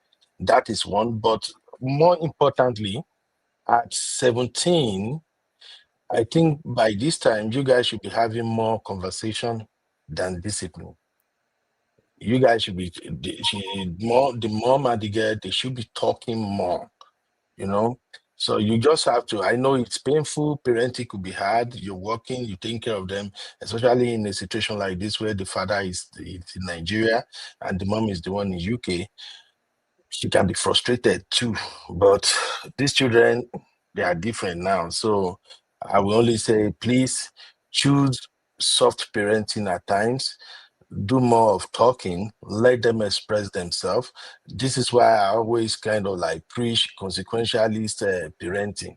Mine, I won't shout, I won't even fight. When I shout, I'm really frustrated, but most times I'll just give you consequences. You do this, this happen, I will pretend I don't see you. And whenever such happen, I will zone out. Even sometimes my wife will say, you are too wicked, you are a father, you don't. I will say, no, you can't beat them, you can't do nothing. There has to be a way you let them know that there are consequences for their behavior. So I did it with my kids, especially when they become teenagers, and that set them straight. It set them straight up. If they get in trouble at school, if it is something I've warned them for before and they disobey, I won't even get involved. So you just have to come up with so many parenting style that will not make them see you like you are their sworn enemy. Because at that age, from teenager all the way to like 20, is like the parents is their number one enemy. They believe they can do all things by themselves, you know? So that's all I can advise. Thank you, TSEs, for having me. Please, can I just say something to add context, because people are saying don't take her phone away, blah blah blah. So just in case anybody can add more to this, she's misusing the phone, losing focus, failed her exams. Parents wants to guide her. Emphasis on failed her exams, right? She also continued and said, I think Honey Babe asked her, is she going to be retaking her GCSEs or whatever? And then her reply said, I don't think she's retaking GCSE for now. She can't read or focus or lost focus and zeal. For context, for those not in the UK, in Nigeria, GCSE would be WAEC. And then I'm guessing in America, it would be something like maybe SATs and something along those lines. But yeah, Okay, okay. I see what is happening. Basically, there is not much the parent can do if it has to do with academics. I think what she needed is motivation. They may have to look into the type of friends she's keeping and basically just talk to them mostly, tell them the consequences of if you don't do this, see what's going to happen. You don't have to make it a fighting or create a scene. It's really very simple. At least it works for me most of the time, though I know that parent may have their style, because once they get to certain age, they need motivation, they need encouragement, and they need some enlightenment. You just have to let her know that now that you're 17, you have maybe 1 year or two more to live in this house. And your friends that you think they are the best thing in your life right now that makes you losing focus, 2, 3 years from now, many of them will be in college or universities, and you will be home. And as soon as they get into college or universities, they will leave you behind. So it's just a matter of talking to them anyway. Thank you for having me. thank you. Does any of TSC sister And want to i- add and context? and if I may add, Abby, Go if I may ahead. add, Abby, I want to say something to. I want to add one or two things to what Uncle Beno just said now. Okay, sir. Uncle Dio. Uncle Dio, we can't hear you anymore, just in case you can hear me. Can you hear me now? Yeah, we can hear you now. Hello. Yes, sir. Now, what I was saying is that I want to add one or two things to what Uncle Beno just said. Now that we know the reason why they are having this issue, it is not really an easy matter, because when it comes to exams and a child not wanting to be serious, I think it's deeper than just something that we can take on a facial level. And I will say this: the best thing that the parent can do now is what Uncle Beno just said. You have to engage with the child in form of encouragement, get to know the reason why she's not doing so well. It may not necessarily be because of the phone. The phone is a distraction, quite all right. But is she really interested in that particular class or in that particular schooling? Because all these things boils down to mentality and outlook to life. This is where she needs a parent to understand her, to encourage her, to talk to her, to make her see reason why she must take this exam seriously. I once had similar issue with one of my child while she was around that age. And what I did was that I sat her down and I said, look, see all these people that you are watching on TV. I mentioned some names. This newscaster, this journalist, this person, that person, this actor, this actress that is married to the governor and all. I said, all those people that I mentioned, it is because they had the basic education that they were able to go higher in life. Don't short track yourself by settling for the minimum. Get educated. Whatever you want to do in life, get education first. It will go a long way to help you. once you are educated, the class of people you'll be moving with will be quite different.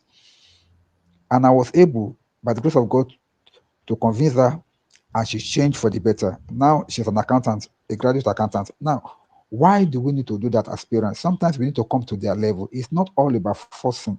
It's not all about you must listen to me. You must do what I ask you to do. Yes, there's something called tough love. As much as you love that child, you must be willing also as a parent to understand that they need to be. Sometimes they want people. They just want parents to listen to them. I'm sorry if it is thunder. We're having rain falling now.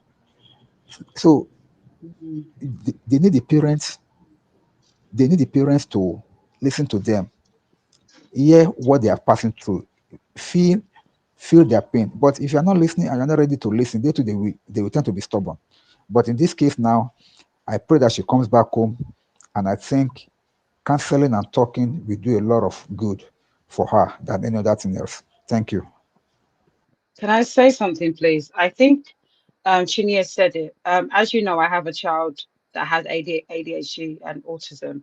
I'm not saying she's on the spectrum, but I know in the UK schools, from when I was in school, normally the school should have picked up certain things, even with the fact that they normally would have things like parents' evening to see if they're on track, especially if there are, I don't know, is it year 11 or whatever for GCSEs. So I'm just surprised that the school hasn't picked up that she's struggling in school, because that's the whole point of the teachers should be able to understand that she's not on track in terms of her GCSEs. And has there been any conversations and the mum going to school to have conversations with the teachers in regards to her academics? Now, in terms of the spectrum, one of the symptoms is losing focus, but there's also other things. So I think we shouldn't just jump to the conclusions that she's on the spectrum or she has SENS needs. Sometimes there could be things going on. There could be bullying. There could be other things going along which can affect other people's academics. So I think we shouldn't just jump to that conclusions. But I think for the mum, the most important thing is to make sure that she's safe, and obviously having the, do what Uncle Ben said and have conversations. And then lastly, it would be, I personally think, having a conversation with the school, or if she's in college, if she's retaking, and finding out, maybe having a conversation, why, what is she struggling? Is the work hard? Can she not focus? So these are obviously, there's a lot of work for the mum to do, and I think it's going to be challenging, but I hope you've got a support network. But I think the most important thing is that she should be safe, focus on that, find out why she left, therapy or whatever, have that conversation. But on top of that, the academics can come later. The most important thing is that she is safe. Thank you. Thank you, honey babe. Sister Tonya just gave us a super chat of £5. So thank you very much for that, sis. And she's also saying thank you and appreciative of everybody's points, and said that they'll be taken on board. So thank you so much, sis, for this. Really appreciate the super chat. I'm just going to, we're at the end of the show now. We were at the end, the last segment of question and answers before the comments came in. So I'm just going to, please, for this particular question, is it possible that only Auntie Inkus answers this? And then for the last question, I would like our two dads in the house to answer this, and then Sister Seko will round off and we'll let it go. So the question is, how do I set boundaries without feeling guilty? Auntie Inkus, can you please shed light on this question? Okay, how do I set boundaries without feeling guilty? Yes, please. You may feel guilty. Let's just say it the way it is. But you're just going to have to do what you have to do. Now, boundaries differ, right? Because we've talked about different things, different scenarios that have happened, and how you can move on from it. If you have a parent, let's say, if you have a parent that you just can't get across, and nothing you can do is right in their eyes, and you've tried everything, and you know that it's causing you heartbreak and you can't deal with it, You just have to do when I see you when I see you. You call once in a while. If you need to set a reminder on your phone, maybe once a month or twice a month, you give them a call, say how you doing, and move on. Don't entertain any extra talk.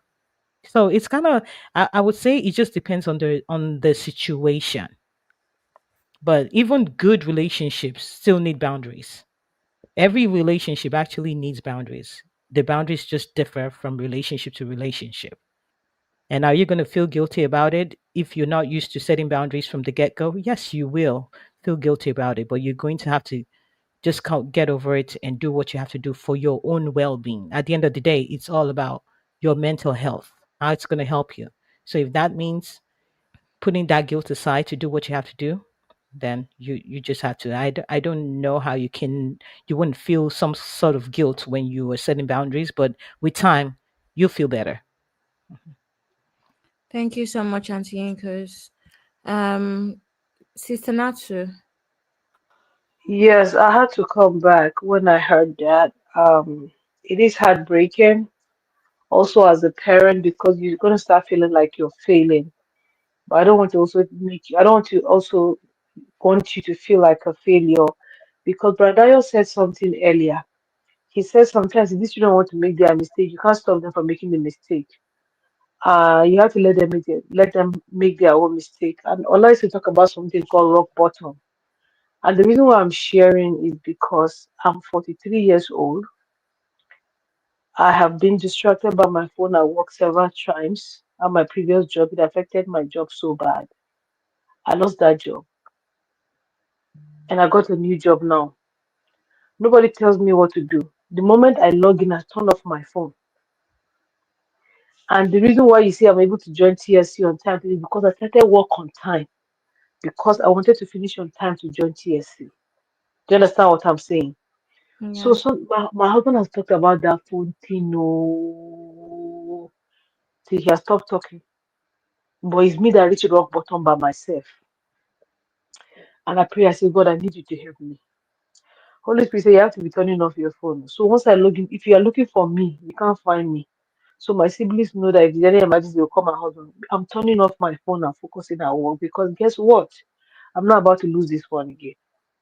Do you understand? So I think sometimes you just have to let them make their own mistake. But as parents, sometimes we're being overprotective. Be like, oh no, I can't allow her to make that mistake. But unfortunately, sis, you have to let her make a mistake. Unfortunately, if she wants to get a job, allow her to go get a job because she can't write exams now. No problem. Go and look for a job. Once they fire you from one, two jobs because you're always on your phone, that's when your eyes will open. That's number one eye opener. Do you understand? Yeah. So I know I've not experienced that yet, but I'm just telling you that at my age, I was becoming so glued to my phone that it was bad. It was bad in capital letters. Like I'm working small, I touch my phone. I work small, small anxiety, I touch my phone. Now if I touch my phone and it's off, I don't turn it on, I just leave it and continue my work. And I can't believe that sometimes I work for 4 hours without turning my phone on. So I started from when I take my 15 minutes break, I turn it off till I don't even turn it off my 15 minutes break self now. So I think that you don't have to let her make her own mistakes. Like that part of that guilt, you have to like stop beating yourself up. And because that guilt, if you keep saying that, oh, but that's my child, then you'll be feeling guilty. But if you Yeah. decide to say, you know what, I'm not gonna let you be, go. It's like a fire. You know what was small? They will say if you a child, don't tell them not to touch the fire. If they touch it, it burns them one time, they won't go back again. Abby? So it's the same thing. So why can't we allow our children to do the same? Do you understand? Absolutely. I know we have plenty fears like, oh, I don't want her to go and do this, or she's not going to get pregnant, this, that, that, that. Maybe she's busy doing TikTok, doing video calls with boys, showing without clothes, talking without clothes, walking around the phone naked. You know, all these kids, what they do, they do stupid stuff. I'm telling you, they do stupid stuff. Until they get themselves in trouble, they're not going to understand it. But at this age, I don't even think that using the phone now is even the solution for that one. Mm. I doubt it because they're gonna be feeling like, oh, I'm grown, I'm grown, I'm grown, I'm grown. So I feel like the best bet is gentle parenting, like Uncle Ben has said. Just take the back seat. But guess what? Again, sis, we're gonna be praying for you. Trust me. because this is not an easy ride, but we'll keep you in our prayers. You got this.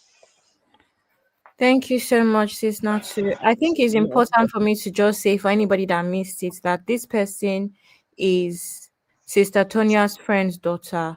Is not Sister Tonia. However, the lady herself will be listening in, so I can And appreciate everybody. she's I can also she's her friend. The yeah, I can girl, appreciate Sister Tonya is feeling the same heat too. You yes. understand what I'm saying? I just wanted to clarify for those that missed it because obviously Gotcha. it's important that we clarify. But obviously, since the woman is going to be listening in herself, and I can appreciate us personalizing it since she'll be listening Okay. in later. Okay.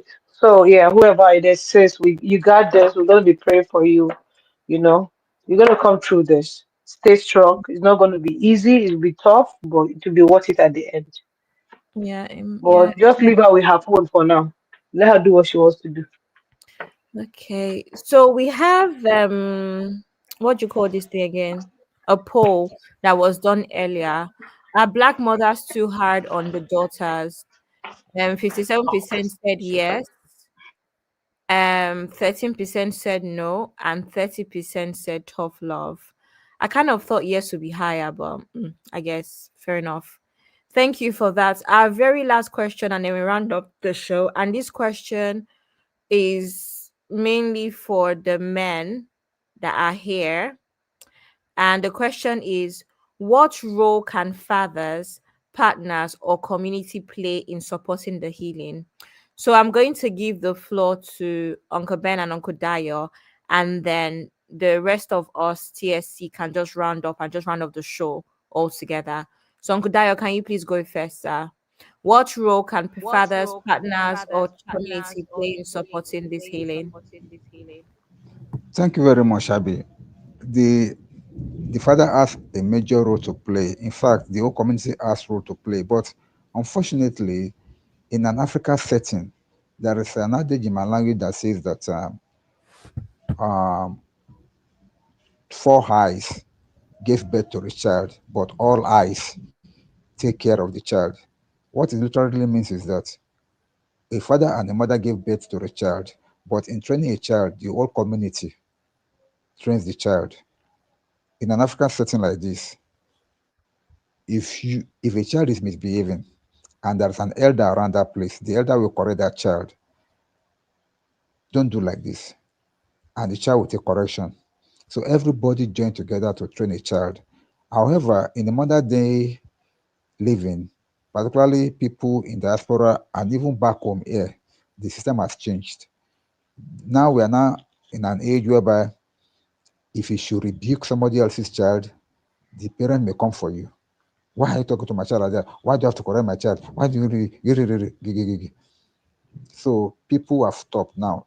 If an elder is passing and seeing a child doing something wrong, if he or she wants to correct that child and remember the repercussion that the parent may come for him or her, he or she will just move on. That's why we're not having badly brought up children in the home. Because let me tell you this, when a child is going to get bad, children don't do bad things in the presence of their parents. They do it away from their parents.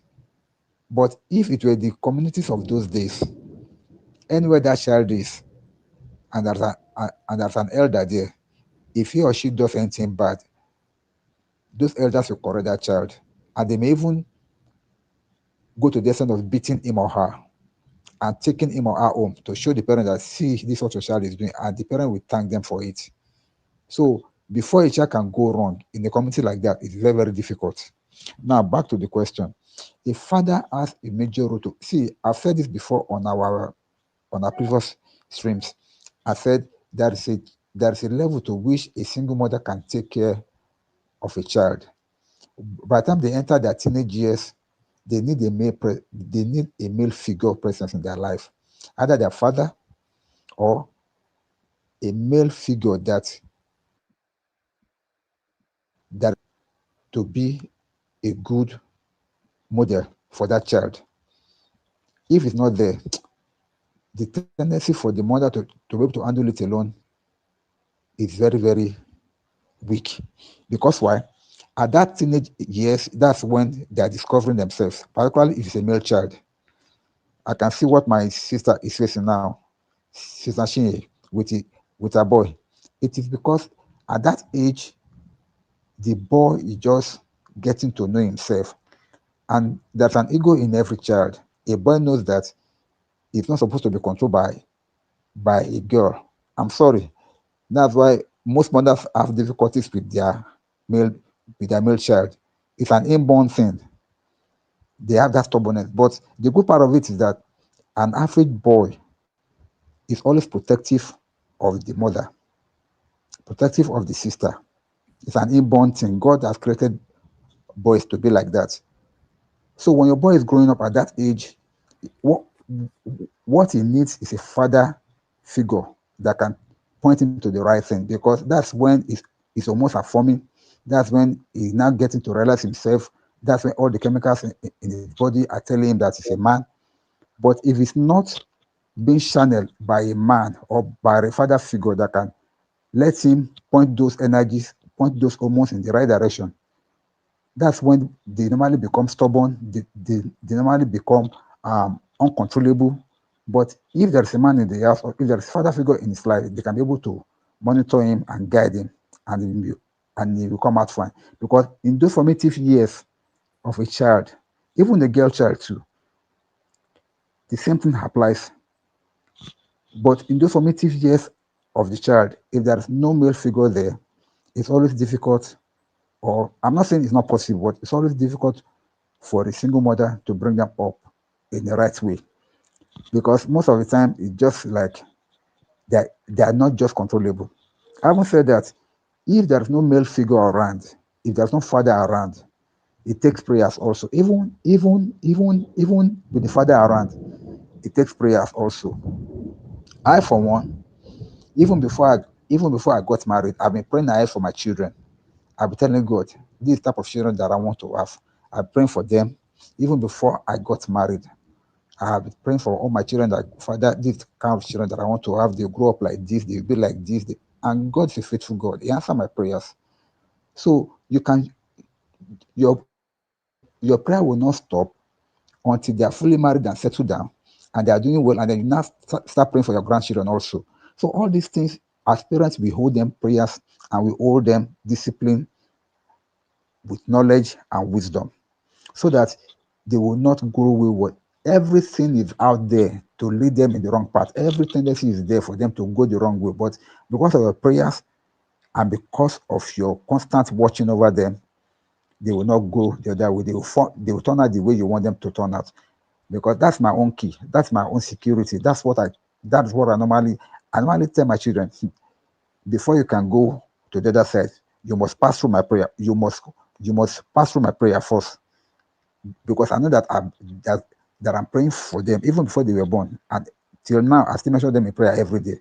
So as a parent, as a father, the presence of a father is quite necessary in a child's life, and the father also has to be present. If he's not present, prayer by the parents always goes a long way to work. And the community, unfortunately, I cannot say much of the community of nowadays, but in those days, community is the blind, is the unseen eye watching the child when the parents are not even when they're not even around. If your child should misbehave in your absence, somebody in your street, somebody in your community will be the one that come and see. I caught your boy entering one house there, and the boy that lives in that house, that they are not good boys. They'll come and tell you. And when else they see the boy, they say, what are you doing in that house? Oh yeah, Alele. They'll pursue the boy. They don't need to know. They don't need to know your father, they don't need to know you. But that is how our community is in Africa. We come together to train our child. But now, civilization and so many things have changed that. Thank you.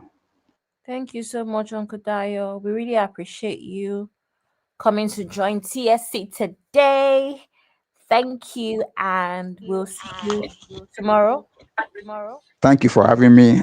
It's a Thank you, pleasure. Uncle Thank you. Dayo. Thank you, sir. Thank you. Good night, sir. Thank you, Uncle Daya. Thank you so much. Much appreciated. Uncle Ben. Yeah, can you hear me? Yeah, the question is, what role can fathers partners or community play in supporting this healing? So that is supporting the healing in a mother daughter, toxic relationship. What role can fathers, partners, or community play in this? Oh, okay, okay. I understand it now. Thank you very much. I know our time has far gone. All I would say is that as a father, you have to support both the wife and the daughter. And by support, I mean you have to, first of all, diagnose the relationship between the mother and daughter so you can at least ascertain the nature of the relationship. Can you hear me? Yes, sir. All right. So now, if you figure out that both mother and daughter are not getting along, it's not even very hard to know these days. You, at least if the daughter is a teenager or maybe young adult, by that age, she and her mom supposed to be doing a lot of things together. They are supposed to be chit-chatting, playing, doing fashion and many things together. So if you notice they were not kind of cordial, maybe whenever the mom is around, the daughter like to stay in her room. Or maybe the mother is always complaining. Mother do that a lot anyway. They're always complaining about the daughter. Hey, she's not doing this, she's not doing that. So all the father can do is that first off, you talk to the wife. You have to talk to your wife. You have to make sure, at least if your daughter is not close to the mom, she should be close to you, the father. If you are a great dad, she should be close to you.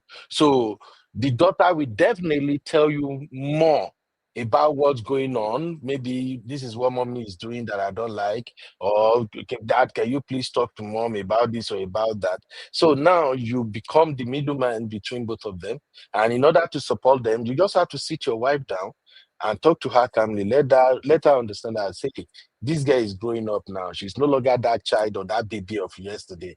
And remember, if she's 14, depending on her age. So you can tell your wife, hey, this that she's doing, if it is not something really bad, let your wife know that it's not really that bad. Sometimes it's because of peer pressure. It's because she's beginning to see the world now and she just want to fit in. So if you and your wife have a great conversation, and if you're a great dad, though, if you're a great dad to your wife will definitely open up to you. She will tell you what she doesn't like that the daughter is doing. And then first you talk to your wife, because you and your wife must be on the same page. So if you can get your wife to understand that, hey, this is your daughter. You don't want a situation whereby as soon as your daughter leave this house, she doesn't even want you around her. So you got to fix whatever is going on between both of you now. If your wife agrees that, okay, yes, but talk to your daughter. Now, fine, your wife is on board. You can now talk to your daughter, dude. You let your daughter know that, hey, your mom loves you. She bet you. Everything she's doing is just for you. The fact is, she wants you to be great. She wants you to be successful. That is why it seems like maybe she's tough on you. You are a beautiful girl. You are an angel. Your mom loves you so much. You just have to understand where she's coming from. So, in a nutshell, the man can actually bring about the healing by appealing to both wife and daughter. And now you also have to make sure, as a man, you can find opportunity to always get them both together. You can take them out, you can go to dinner, you can go on a play date, you can do so many things. You always make sure your daughter and your wife are around, so that way you are facilitating a kind of closure and rapport between them. But talk to your wife. I think the key is with your wife. If your wife change her approach, your daughter will look at you like, oh, daddy, thank you. Mommy has changed. And now she too, she'll begin to change. That's all I can say for now. Thank you, everybody, for having me. All right. Thank you so much, Uncle Listen. Ben. See you Thank you, later. Uncle Ben. Have a Thank you, good. Uncle Thank Ben. you. Okay, sisters. So what are your closing words for today? Your last, yeah, closing remarks for today's show.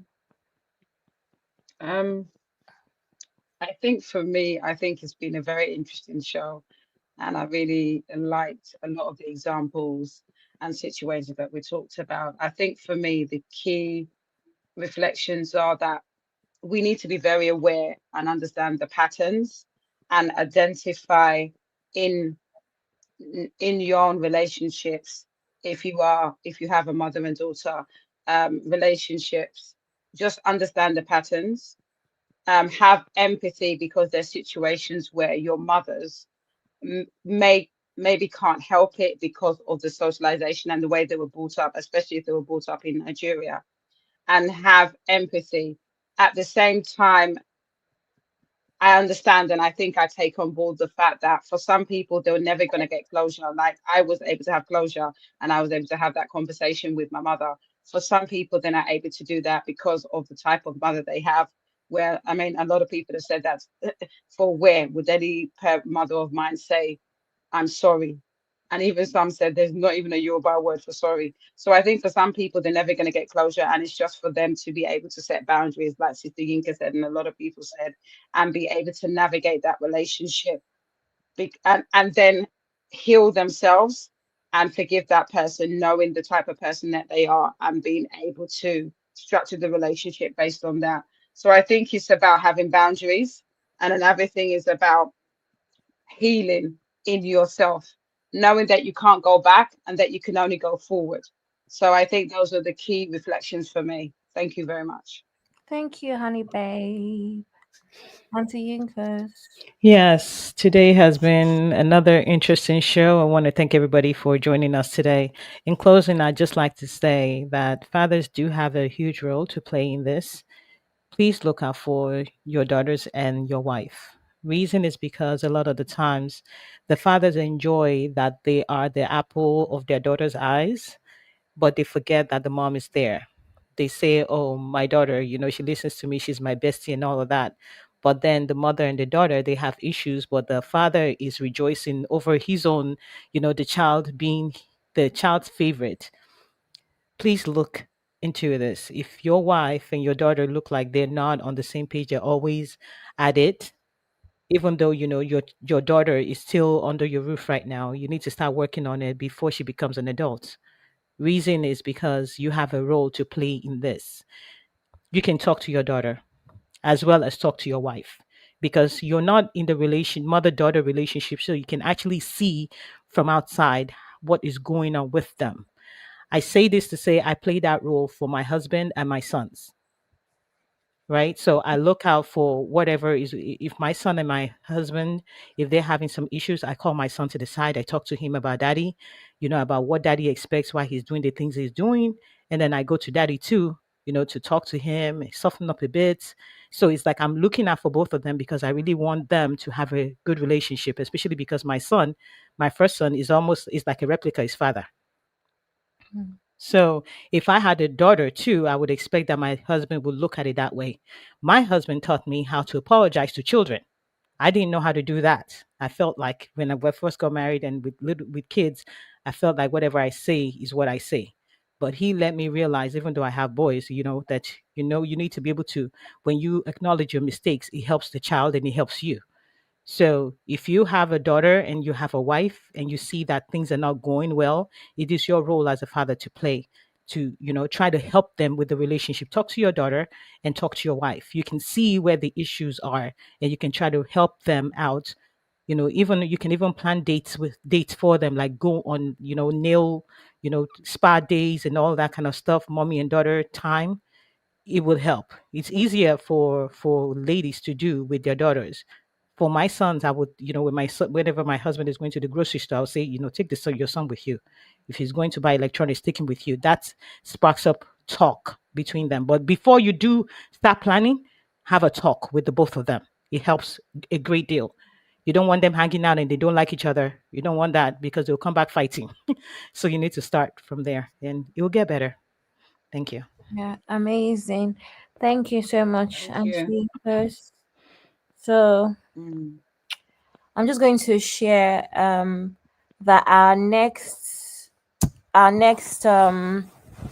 session, our next episode, which will be episode 4, is from courtship to DMs, dating then versus now. So this is going to be more light-hearted, more fun. There's lots of funny videos, funny content about dating experiences. Yes, of course, dating is a very big part. A lot of people are left heartbroken. A lot of people, have had to go through divorce and all sorts due to just in some situations due to just like a poor start. However, I think it's going to be less heavy for this session. So it's going to be next week, Thursday, November 13th, and the same time, 3:30 p.m. EST and 8:30 p.m. BST. So that'll be next week, Thursday next week at the same time. And we're going to be talking about from courtship to DMs, dating then versus now. So please bring your funny dating stories and let's have some fun. So that's all we have for you tonight. Thank you so much for joining us. Thank you for always supporting us. We really appreciate you. Thank you to all of our super chatters. We had Man of Prestige, Uncle Ola super chatters. Thank you so much, sir. We had Azadi, Uncle Emeka super chatters as well. Thank you so much, sir. And we also had Sister Tonya super chatters. Thank you all so much for your support and for showing us love. We do not take you all for granted. So, as always, you guys know that we usually have the ad section now. So I guess everyone can say their goodbyes in the comments, and we will see you on the next show.